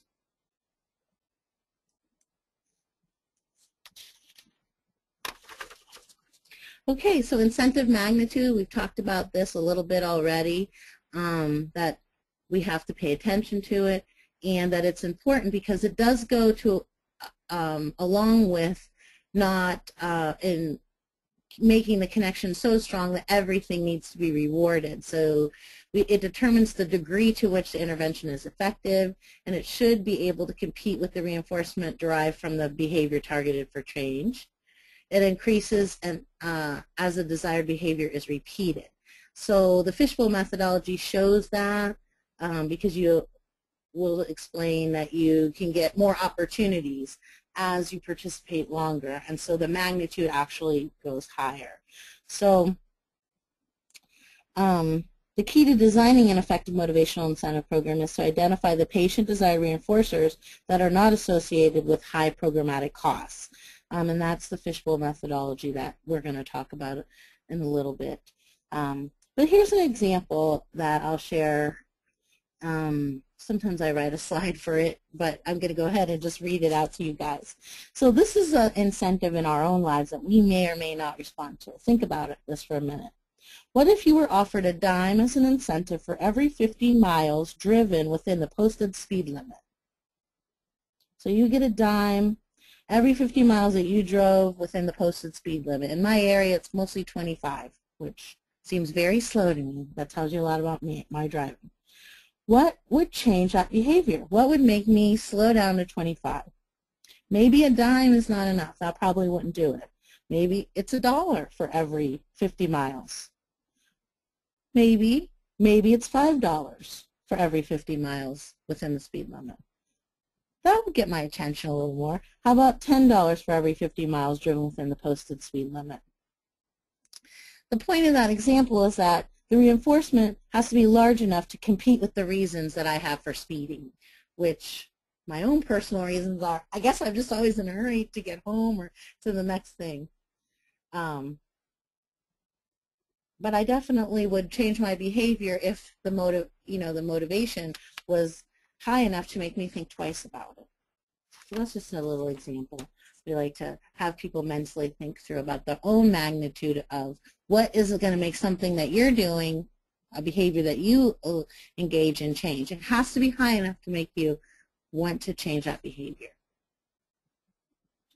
Okay, the fifth principle, frequency of incentive distribution. Again, this goes towards designing a system that is not so robust that people just expect to be rewarded all around. So you have to ask these questions. Can that targeted behavior be reinforced frequently? What method will be used to distribute the incentives? And how often will the incentive be distributed? You have a chance to design it so that it is not so robust, but it fades gradually over time, and people, are hopefully also gaining all the ancillary support that they're meant to get through counseling, group, and individual sessions, as well as engaging in incentives. So the incentive isn't the answer to everything. The core is it's treatment as usual. It's the same hard work you're putting in with this added tool. So looking at the frequency of the incentive distribution. A lot of times we talk about the target of the behavior and the frequency of the incentive distribution to be hand in hand. For example, a clinician considers principle 1, which is identify target behavior, and decides the targeted behavior will be abstinence, and they can measure that. Proceeding down the checklist of the 7 principles, the clinician deliberates on principle 7, the frequency of the incentive distribution. Well, the next question becomes, is it possible for your organization to reinforce abstinence frequently? If the answer is no, your organization only has the capacity to do on-site testing monthly, then you might want to reconsider the target behavior. So what we're saying in that example is you really do have to think about all 7 principles within the system of your agency. Is it doable? Is it a problematic behavior? And if it is, then let's keep going down the line and mentally going through, do we have the resources to measure it in this way? And do we have the resources to design it in a way that uses the principles of operant conditioning, which is it should be frequent and it should be, as immediate as possible. So principle 7, frequency of incentive distribution, instructs reinforcing patients frequently in order to establish an association between the desired behavior and the reinforcer. So when the behavior change is well established, the frequency of the reinforcement can be reduced or reinforced only part of the time. And I think I read that out explicitly because I think that goes to the answer of the expectation that everything will be reinforced. You yourself designing the system can design it so that it gradually fades away or reduced to part of the time. And at that point, I would be hoping that all of our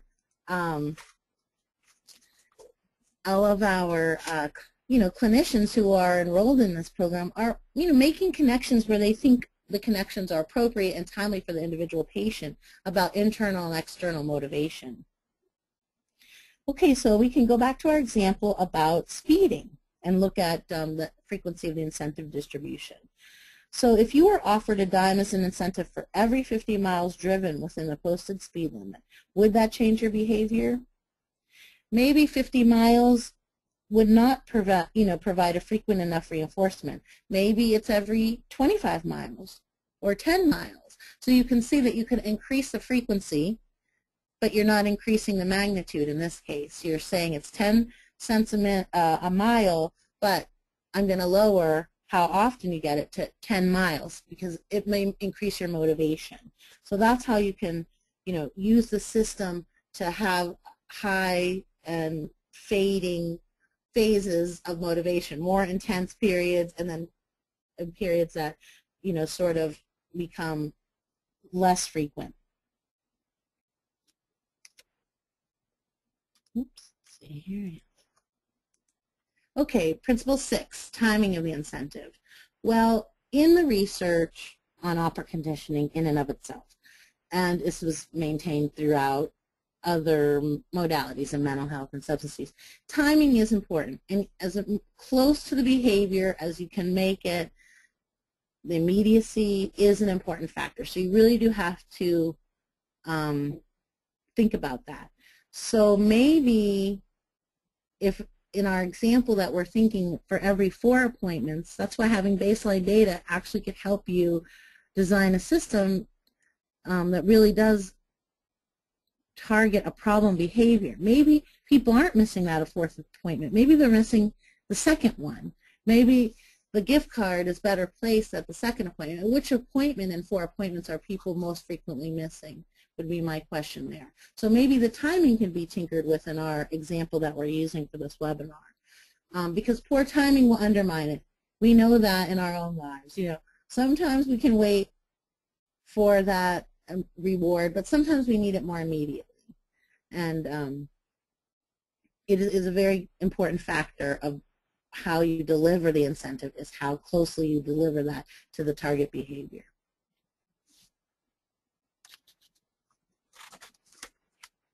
Okay, principle 7, last but not least, the duration of the intervention. How long until the patient internalizes the process of recovery and develops naturally occurring reinforcers that support recovery? I mean, ultimately, the patient needs to internalize the recovery process and find or develop naturally occurring reinforcers that will support their recovery-based and non-addictive identities. So that is the goal.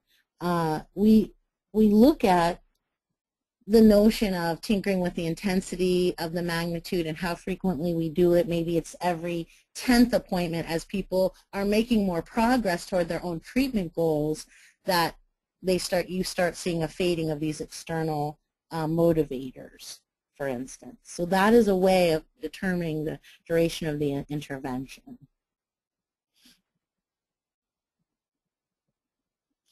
Some researchers make the point that in a clinical setting it would be much better to adapt treatment duration to patient behavior. They suggest that this could be done by gradually increasing the requirements necessary to receive an incentive, making it harder to receive an incentive, while lowering the magnitude of the incentive to be given. Eventually the intervention would be faded out. So I know that was a lot. We can go ahead and stop here and see what you guys think about all of those founding principles. I'm going to go back to the slide. My system is sort of backlogged with everything that we have running on it. I'll ask Candace if she has anything to add, but let me bring up all the principles so you can see them together. And maybe we can talk about our example a little bit. Mm-hmm. Yeah, thank you. I'm sorry, this is Chris. Just to say that in addition to the sample you were going to work on, I've got a couple other questions and comments here concerning that last session. So just let me know when you want to introduce those. Okay. Okay. I know that Jay is standing by, and I have some thoughts and questions and want to hear his ideas too after Holly's review of the founding principles and see if we can take the example and his experiences in his agency and apply the principles and gain his thoughts. So we're going to bring Jay onto the call, and I'm going to see if this is going to work. Jay, are you on the call? This is actually Kate. Jay's out right now. Sorry, but I'm here. Kate. Hi, Kate. Thank you very much for joining us on the webinar. You're welcome. So if we could just take a look at your case that Holly read earlier, and take a look at kind of your thoughts and how you put all of the program together.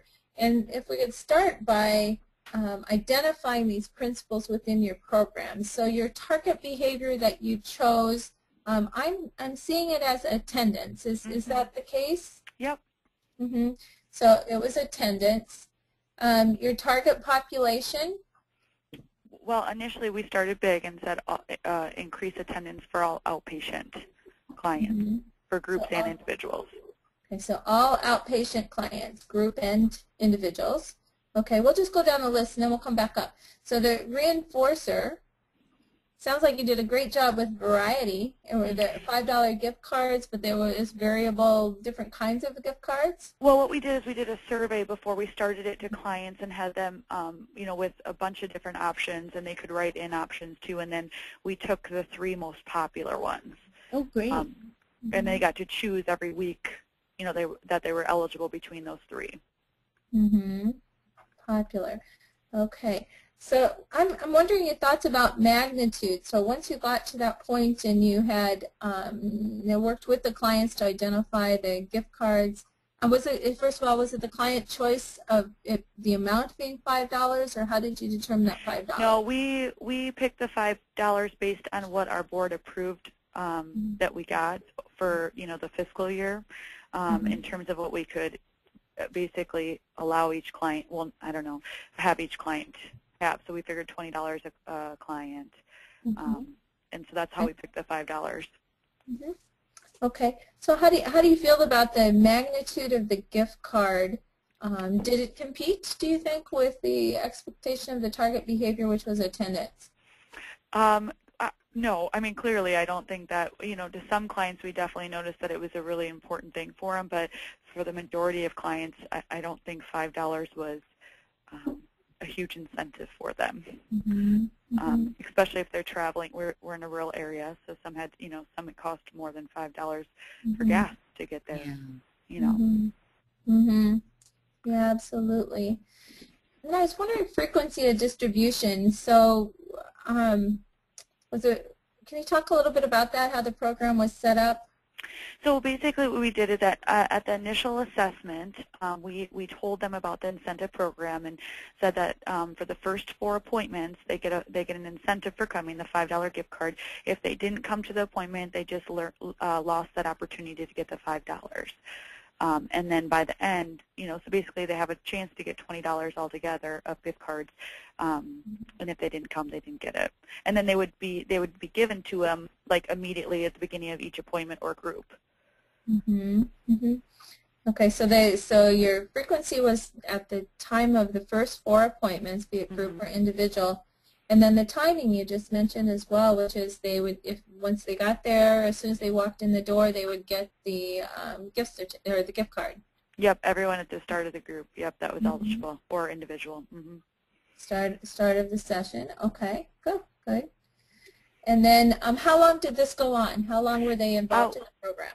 We did it for almost 3 months, a little bit over 3 months. So we did it with, I mean, the hard part was, we started everyone from, so even if people didn't have initial assessment, everyone in the agency got one right away. So we started across the board with all clients.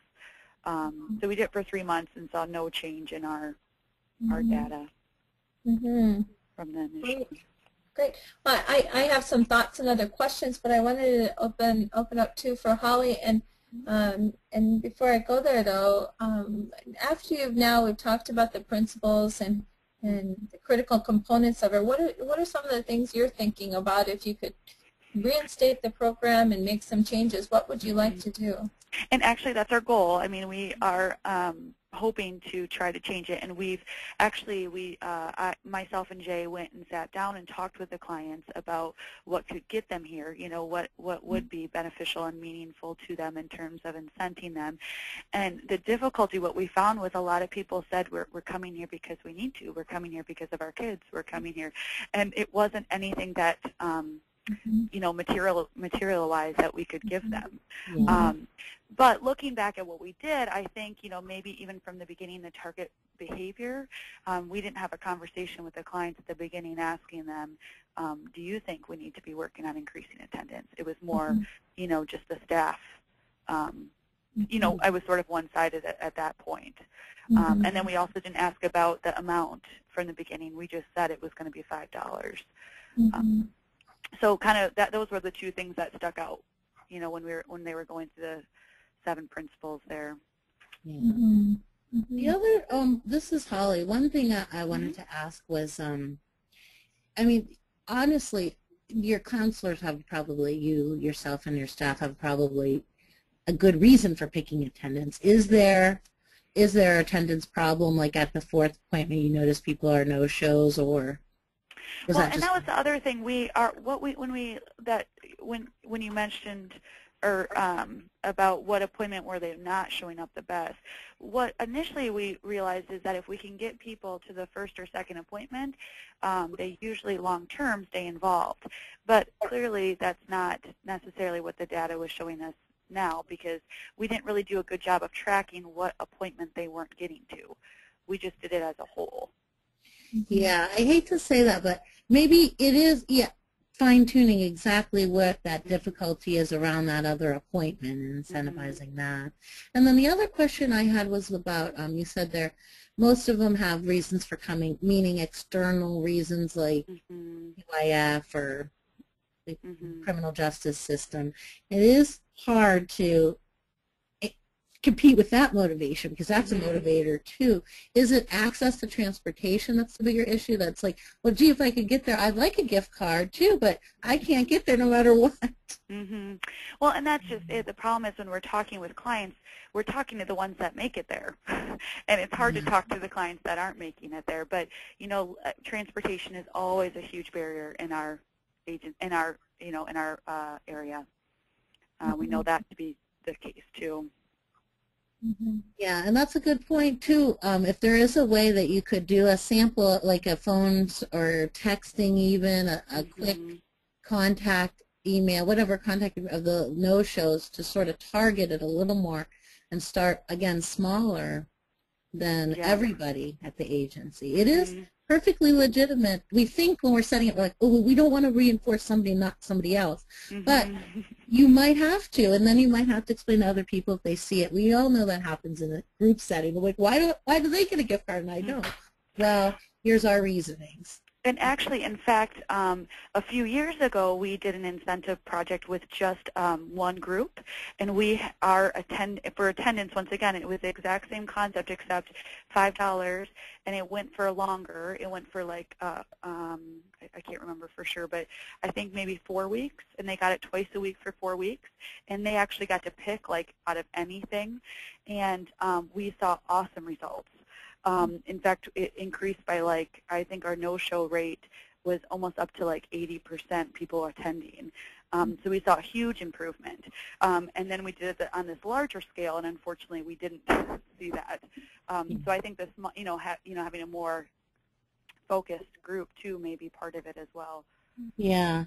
The one thing I would think about when you were talking is a couple of agencies we worked here closely with in the Northeast, and they had a couple of programs running, to be honest. They had a subgroup that, just as you described, they had a specific issue, and so they targeted that group with incentive, and then they ran a fishbowl method for all the other patients. And so you know, in the fishbowl method, there's some reward, some tangible rewards, but some are just good jobs or inspirational comments. So you can run that sometimes larger at a lower cost and then make it more of a whole group participation in some sort of positive reinforcement. And you could think about that as we go through that section. Also, Candace and I wanted to, we know that there's by the one poll question we asked earlier, that there's a high percentage of you who have used them in the past. What ideas you guys might have for this agency that you would like to share, or anything that we've said with each other, because sometimes the expertise that we have in our own experiences are the best part of any training that we go to, rather than looking at concentrated on the PowerPoints.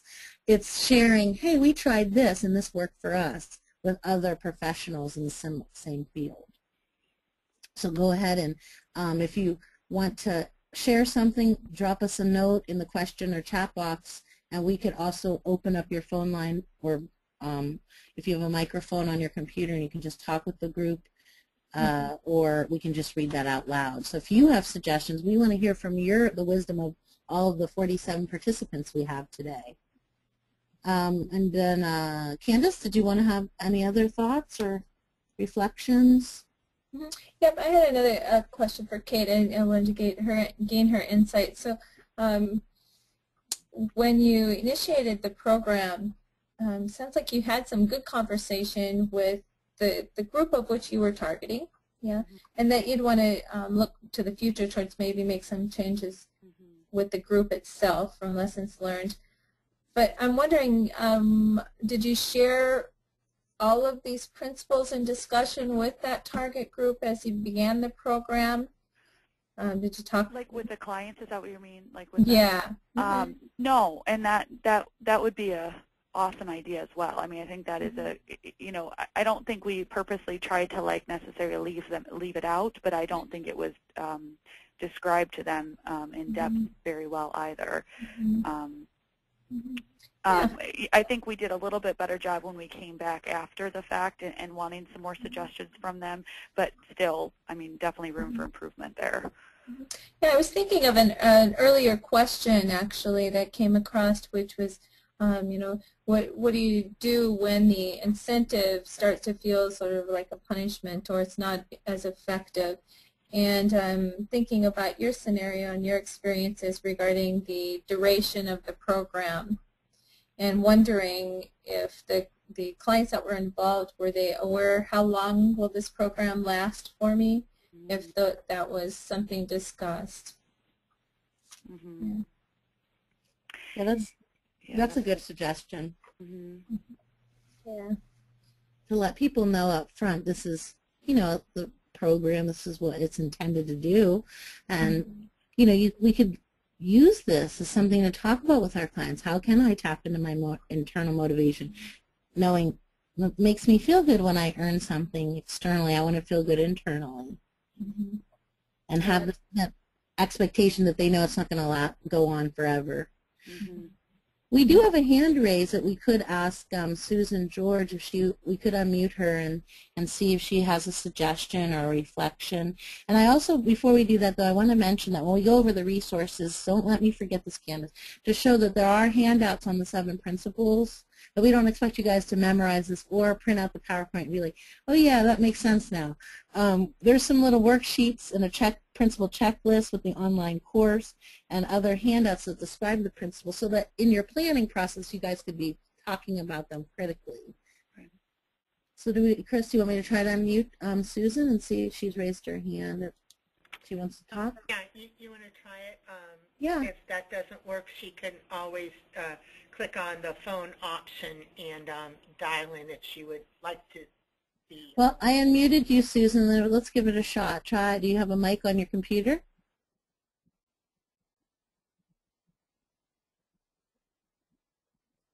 We're not hearing you. So we're not thinking it's working, the audio.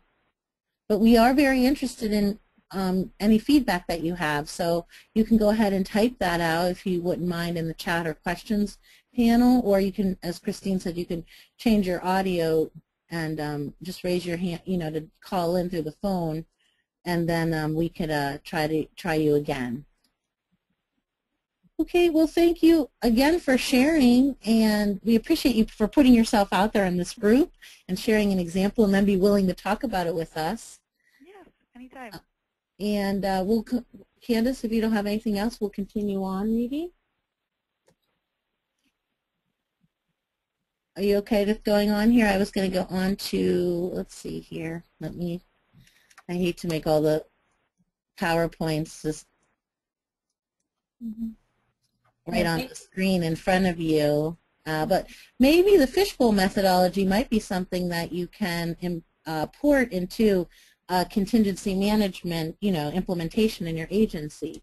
Like I had mentioned, there were several agencies that we've worked with who ran a couple programs of contingency management, some specific to adolescents, some specific to, you know, a group of patients that were responding poorly to treatment, or, and then they ran the fishbowl method agency large. Now, I'm not saying that this low-cost methodology is meant to just for that purpose at all. It could be used for a subgroup as well. So let's go through the methodology right now. Stop me, Chris or Candace, if something major comes up on the questions and panel pane. But this low-cost method was researched by Dr. Nancy Petrie. You can see on your screen Dr. Petrie. She's a really enthusiastic supporter of this, and as well as all of the NIDA researchers, and helping to deliver this content to providers to get the information. And it's an effective strategy that manages the cost that's less expensive than a standard voucher program. Honestly, I think that most of us at one point in our educational histories, as in elementary school or even in our homes, probably had some sort of earning 3 stars and you get an extra, you know, lollipop after dinner or something. It's a voucher method. We've all had some sort of exposure to token economy or voucher method. Well, this takes that methodology a step further so that it manages the cost. But it actually still reinforces the behavior quite, you know, immediately, because as soon as a person takes a draw from the fishbowl, so we've been branding as a fishbowl, but you don't have to actually have a fishbowl, but you could, because it makes it fun and engaging for people to sort of use it in a celebratory way. Patients select either a slip of paper or a ticket from a fishbowl, and that actually is a reinforcing moment. That is a link between that behavior and the immediacy of the reinforcement. So in this methodology, again, because it was studied as a clinical trial, the patient draws from the fishbowl immediately after a drug-free urine screen. You don't have to do it that way. You could do it as soon as they come in for their appointment, as soon as they hand in the housing application, as soon as, you know, anything that you would like to reinforce. The patient exchange, just in this study, they use drug-free urine screens. The patient exchanges a prize slip for a selected prize from the cabinet. So that's the method. In the fishbowl itself, as you can see pictured here, there's a variety of tickets and costs associated with it. And this is how they manage the cost. So in this particular study, the cost was managed this way. They had a bunch of tickets that was $0, good jobs, and many of my agencies thought, that is not good enough for us. And they went and made personalized, like, motivational statements instead of good jobs, because they wanted a person to get something maybe to reflect on, and they saw a large amount of people who were looking forward to getting the motivational quote just as much as the small or large or jumbo prizes that were an opportunity too. So 50% of the tickets, and I think in this study they had 500 tickets in the study. Now, you can tinker with these ratios. You do not have to have 500 tickets. We've had providers that had too many larges in their ratio. But for the purpose of this study, I want to go through it with the integrity of how the study did it, which they had 500 tickets in a fishbowl. 50% of those were good jobs, which was zero cost. 41%, you know, nearly 42% were small, which is a value of a reinforcer around $1. Maybe it was, you know, a comb from the dollar store or a toiletry or something of value around $1. 8% had large tickets, and that was a monetary value of $20, and then less than 1%, 0.2%, had the jumbo prizes or tickets that had a monetary value of $80 to $100 in its worth. So that's the ratio of how the NIDA study set up the fishbowl. All right. So the method, patients selected an increasing number of draws each time they displayed a targeted behavior. So in this case, the magnitude went up, the frequency went up, they got more draws as they kept demonstrating the target behavior. And in this study, that was abstinence, drug-free urine samples. So you get 1 draw for the first drug-free urine sample, 2 draws for the second drug-free urine sample, and so on. You lost the opportunity to draw a prize with a positive urine screen, but you were encouraged and supported, you know, that it resets itself. The next urine, you know, drug-free urine sample, they had an opportunity to draw again, and they had the same opportunity at that draw to get a good job versus a jumbo as any other chance. So it reset itself. When patients tested drug-free again, they started with 1 draw. So it reset itself back down to 1 draw. You might have been up to 10 draws, but at the next negative urine screen, positive urine screen, it reset back down to 1 draw. Okay, so let's think about that for a little bit. You know, what are some of the possible challenges with that? Well, the cost. I mentioned that in the One MITAR study, they had averaged, for that 12-week study, they averaged $120 a patient. To me, that sounds like a lot. The example we shared today was $20 per patient, and then you saw the ratio within the fishbowl method. Because certainly you could possibly just get a good job every time, or a couple smalls and a good job and never a jumbo, or whatnot. So the cost is something to consider. Again, we mentioned this a couple times in the MIDAR studies. They had to have something very concrete and measurable, like to examine this method, you know, as an evidence-based practice. So they used drug-free urine samples, and so they had to have the capability of on-site testing. But even the world of on-site or doing drug testing has changed, and the methodology in and of itself around that has come to be more accessible. So that could be a very valid thing that you're trying to target, especially in a system like some of the studies did, which is a methadone maintenance center where there were other substances of abuse that were just as problematic for people. So if you have that capability, that might be something. And then, of course, there is the idea that there might be resistance, counselor resistance. And I always welcome it, because I think the naysayers sometimes, when you go ahead and implement something, actually insight into what might be an obstacle or barrier earlier than the rest of us. We all might be like, hey, I was on this PAMI webinar, and I'm all going, oh, I'm going to do this. We're going to, you know, implement it. And then the naysayers see something that others don't. And so when you have resistance, I would pull them into the fold even more to see what they see, to hear what they hear, what their vantage point is, because they might see a barrier or some sort of problem before the rest of the group who's sort of running, you know, a gung-ho in trying to implement a new incentive. And plus there's pressure to be like, we're doing an evidence-based practice, so let's just do this one, and we all get behind it, and we don't really think it through. So the cost, the actual capabilities, because we've talked about this a lot with the on-site testing, and a lot of our examples were with positive results around abstinence, and you can only measure that, and then counselor resistance. But as we've shared in the video, kind of we saw part of it, and I encourage you to watch most of it. One of the counselors said, I wasn't supportive of this, because I thought people should be coming because they should be coming. This is good for them. They need to be doing it. But I saw how happy people were. I saw how excited they got, and it changed the culture of our agency. It wasn't just people doing what they're supposed to do. It was they were doing it with a degree of excitement and motivation and positivity that I started to get behind it. So we have to examine the resistance too. Okay, so let's take our poll. Here's where I was going to do the poll, and take some time to examine what you guys think around cost, because that is a concern. We only have a limited amount of resources. So we're going to go ahead and launch that poll. Yes.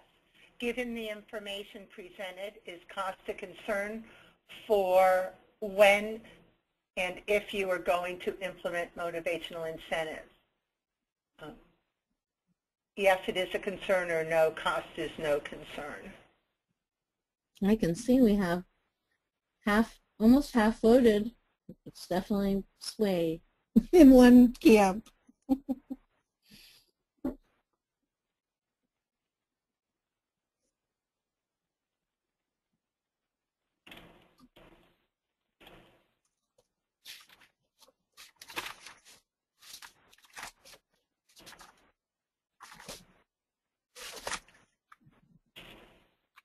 Okay, those of you who might be getting tired of hearing our voices, you can vote. This is the interactive part of the webinar. We have 67%. And it looks like it's pretty unanimous. Yeah. All right. Well, let's share that, and others, you can think about it. And everybody will understand these results easily at this point. Yeah, and we have to put context in our own polls. We have 46 attendees, so 100%, and we had 70% of that voted. So 70% of the 46 people said it is a concern. You guys are seeing that now. Right. Okay. One of the comments is, with the economy as it is, even the fishbowl method is costly. Yeah, and you know, I had an agency that really, they had a lot of donated tangible objects that they put in their prize cabinet, a variety of prices, and they had some monetary, and then they really realized the ratios were not right. It couldn't sustain it to the level of the resources they had available.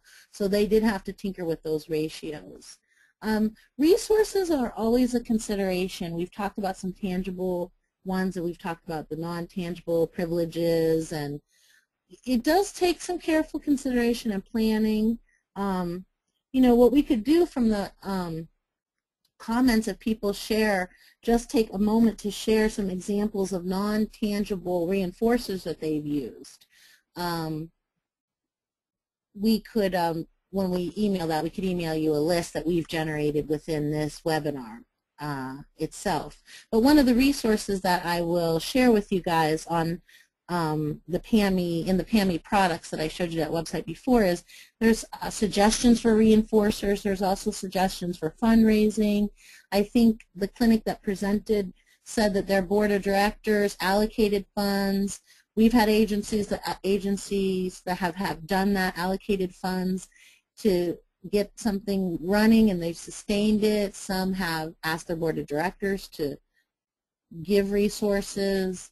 They've asked community groups to open their doors to little shopping sprees. So there's a variety of ways to do it. We just have to get access to sharing this information to each other. So one of the ways is in the PAMI product, you can download what I mentioned, ideas for reinforcers and ideas for fundraisers, but we could also generate our own list. You could throw ideas into the message board. Sadly, a couple of my agencies that dedicated funds to get this up and running, which we might say are resource-rich agency, they didn't actually do a cost study of the benefits of retaining people in treatment, because actually, if you have more billable sessions, this might be actually bringing revenue into the agency and not as costly as we think. So not only collecting baseline data to target how we're going to do something actually pays off in the end, but tracking this to say we had more appointments than missed appointments that we could bill for, that this actually didn't cost the agency anything if you look at the cost benefit of that. Candace, do you have anything any ideas? Because I know you've worked with a lot of agencies. Mm-hmm. No, you expressed clearly actually my thoughts. And I have a question here, Holly, that kind of is pertinent to what you've been talking about now. The question is that what happens when someone draws the 1 or 2 big prizes right away? They're gone, and they lose their motivation to continue because they got the biggest prize of all. Do you have some experiences that you might share from the agencies you work with? Well, I mean, I know that in the MITRE study that one of, I actually don't have an example right off of my head that somebody said that has happened, but it could happen, obviously. I think you have to anticipate that, and that maybe you should just talk candidly with the person about it. That's my opinion about a situation. Like the counselor would maybe try to elicit from the patient themselves, you know, how their motivation has changed and maybe why is it so closely attached to an external reinforcer, and they got a couple of high ones. But I guess that is a worst case scenario, even with the fishbowl method, that boom right away.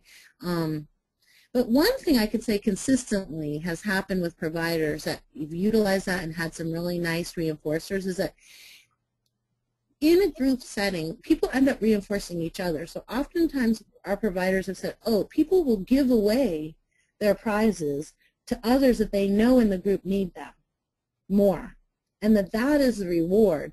So I think I would really suspect that I doubt just that would happen in complete isolation, that somebody would get the biggest prizes. Everybody else would be like, oh, darn it, big prizes are gone out of the pool of prizes yet. And that there isn't something happening with the group at large that a counselor could tie it into, like internal motivation. And one of the people who were in the New York study that Candace talked about and is patients who consented to share their experiences in the video, is that one of the patients there, and Candace, you probably remember Amy telling you this story more than I would, actually he was in a homeless shelter, and he actually drew the jumbo prize for that. They had a big screen TV, and he ended up donating that TV to the homeless shelter because in that situation, that was more meaningful to him. And that was, you know, where he took an external motivation and turned it into an internal reward. So it's a good question. I haven't direct experience with it, and I don't know how isolated that would happen, that you couldn't tie it into something happening in the environment that's positive around internal motivations, or just flat out examining that per individual's response to only having external motivators. Mm-hmm. Yeah, it's just a tool. Mm-hmm. I completely agree with you, Holly, and I'm also thinking about the principles themselves and going back to that, because it always guides us on implementation or administration of an MI program.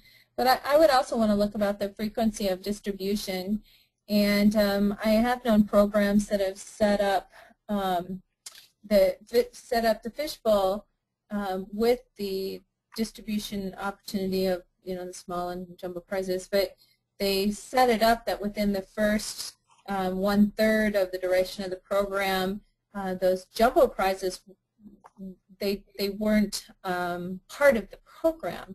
So they tailor the first 1/3 towards a particular motivator, and they, you know, distribution, or what do I want to say, cost, if you would. And then the next 1/3 of the program was adjusted, and then the next 1/3, so that there was actual motivation throughout the program. So that kind of would control for that as well. Yeah, that's a good example. Mm-hmm. The agency that I said had a lot of reinforcers, and then they just went through them much more quickly than they anticipated. They tinkered with the ratio distribution. They were able to have something sustainable. Right. Right. Well, Chris, I know we have questions. Wait one second. I can see them before we go on, because we only have 15 more minutes. I did want to add some suggestions, or we could collect these and just throw them into our response email. Phone time, people suggested, is a free way to get. That's true. I've had agencies that didn't realize they were you know, residential units that did not realize they were limiting access to vending machines so much that became a reinforcer, is to have access to the vending machines more frequently.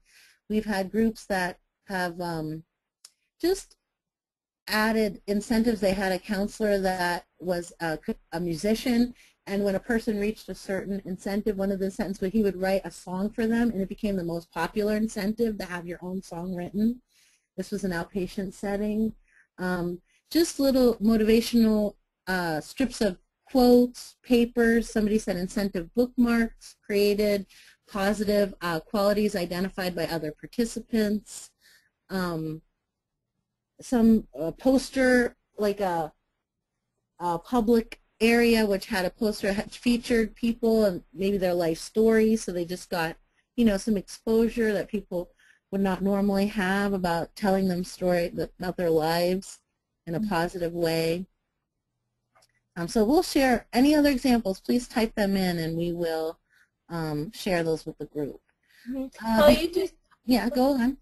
You just demonstrated something important as well, and Kate mentioned it earlier, that it's important to take the principles to the group as you determine it, so that the magnitude is there, etc.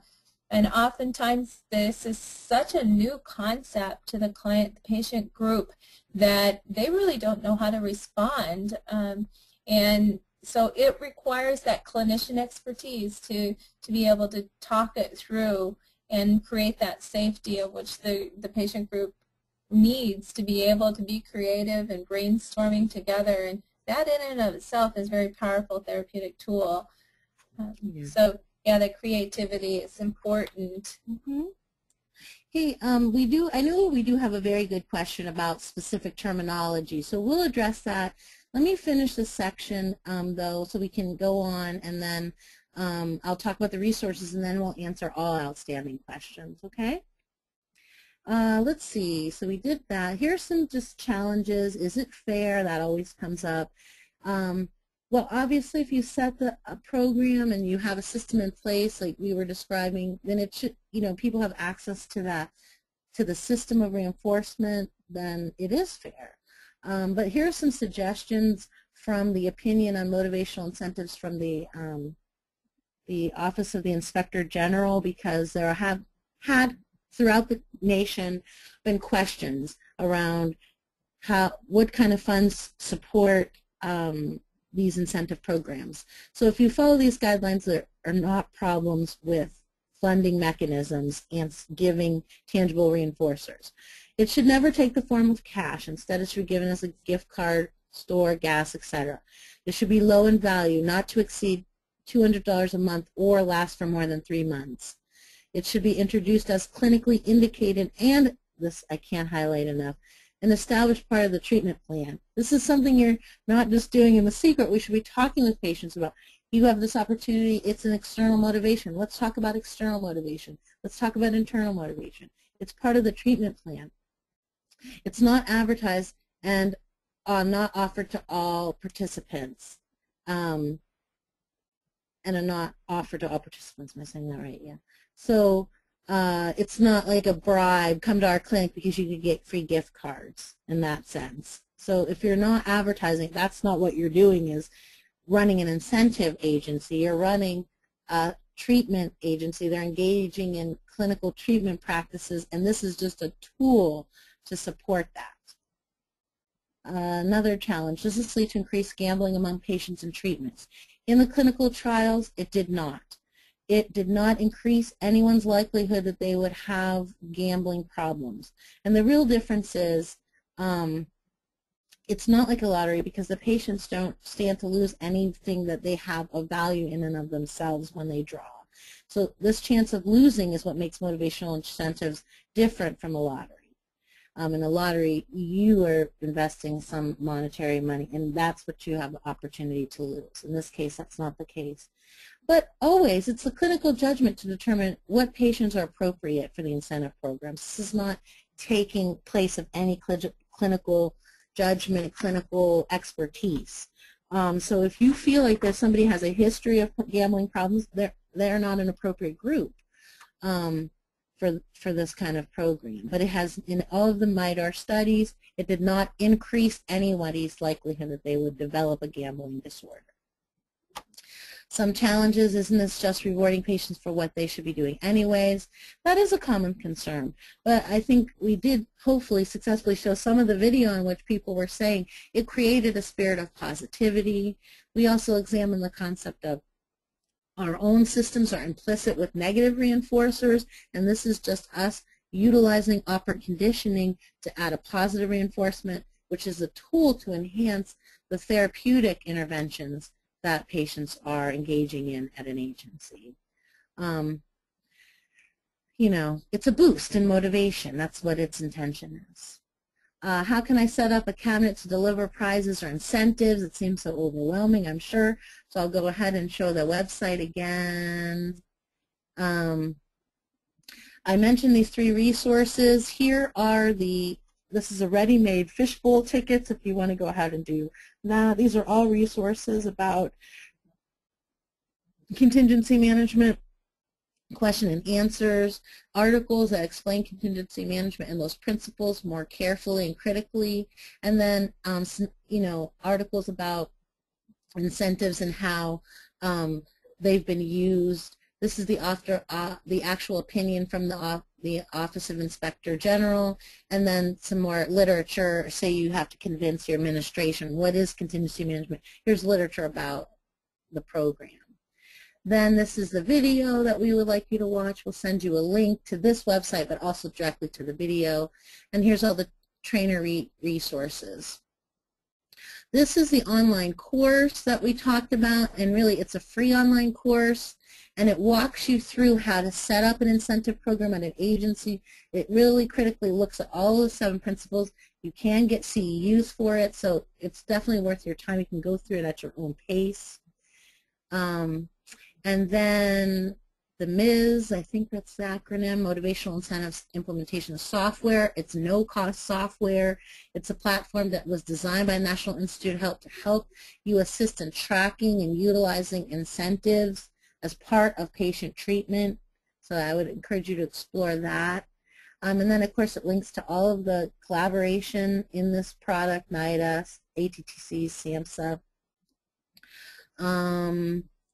Is there anything else I'm missing about the resource, Candace? Okay, well, let me go. No, I just really want to reiterate about the online course. When starting a program within an agency, it's very helpful, it's free, and it's very helpful for your staff to go and just go through the online course. It gives you opportunities to be creative and think through the principles and how it applies specifically, and then have discussions within your staff. I can't tell you how important that online course is, a very valuable resource to you. Yeah, and it walks through all 7 principles. Going on with the challenges, this commonly comes up for a question. Has it been used with adolescents? Yes, absolutely, and demonstrated positive effects, as well as with patients with co-occurring disorders. So you can check out more of those studies on that website that I just shared with you.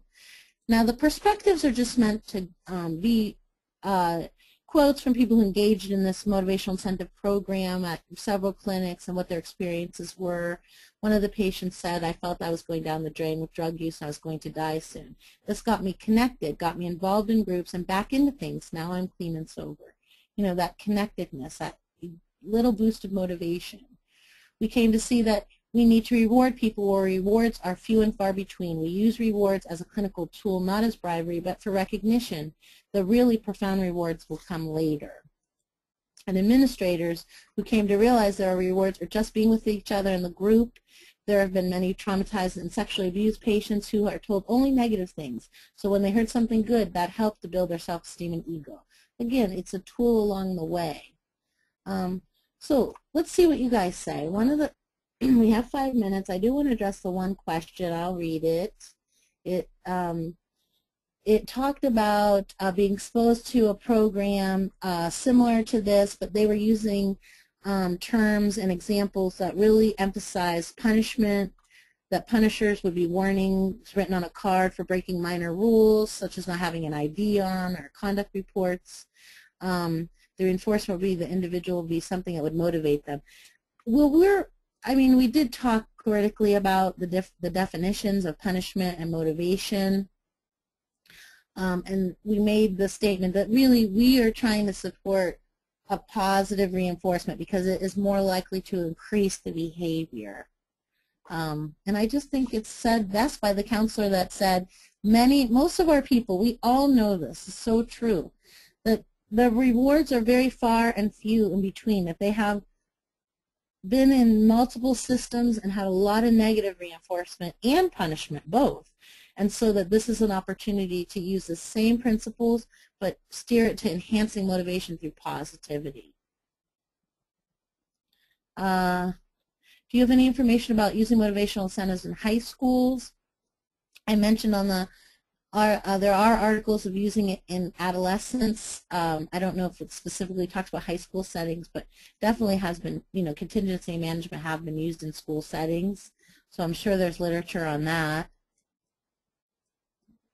Any other questions, major ones, Chris, that you're waiting to read out? No, I think you've hit everything. If we missed any major ones, we'll look at them after the webinar. It's recorded if you type them in, and we'll adjust them. It is true, provider with the economy and providers, reimbursements, everything's going down. I mean, prices are going up. But there is a way to capitalize on non-tangible reinforcers. And some of the resources we shared really do give a lot of good examples. And sometimes those end up being the most effective. Mm-hmm. And Holly, I know that there was a question on, can this program be utilized in a private practice? And yes, yes, it absolutely can. And key to the answer to that question as well as others is the principles truly guide you. And if you're setting up the program, go to the principles and use them to implement the program. If you're having difficulty with the program, it's going to guide you as well.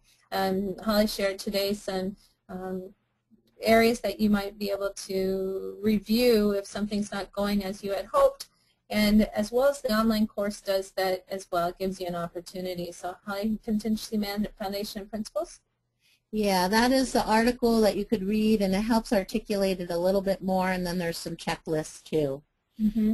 And the checklist, the checklist that Holly just mentioned, that too will guide you through setting up the program and evaluating with your staff strategically. That checklist is very valuable. Yeah, it is, because it walks you through and gives you suggestions. And taking the online course would be worth it if you definitely want to implement. This is the next step after this webinar to take that online course. We'll send you a link to it, and it's free unless you need a CEU, and hopefully there'd be one. I just have an enclosure because it is 1 o'clock Eastern Time. The ATTC website, all of our resources are connected right here back to the Night of Blending and SAMHSA, and as well as the Better Treatment Outcomes connects all back together. So we will send you those links, and we appreciate you guys taking 3 hours out of your day to talk about contingency management. And this is Chris. I just want to remind everybody to look for that email I'll be sending out with the link to the evaluation. Thank you. Yes, we want your feedback. We really do look at the results of the surveys, how we can improve them for next time we deliver it. Here's our contact information, so everybody have a great day. Feel free to email us with additional questions or respond to definitely respond to Chris's emails. This is Candace, and thank you, Holly, thank you, Chris, Maxine Stifter, Pat Steinle, Lynetta Albright, and Annalena Shinstead. So thank you very much for your participation today, and I appreciate all of you. Thank you. Thank you, guys. Thanks, Chris.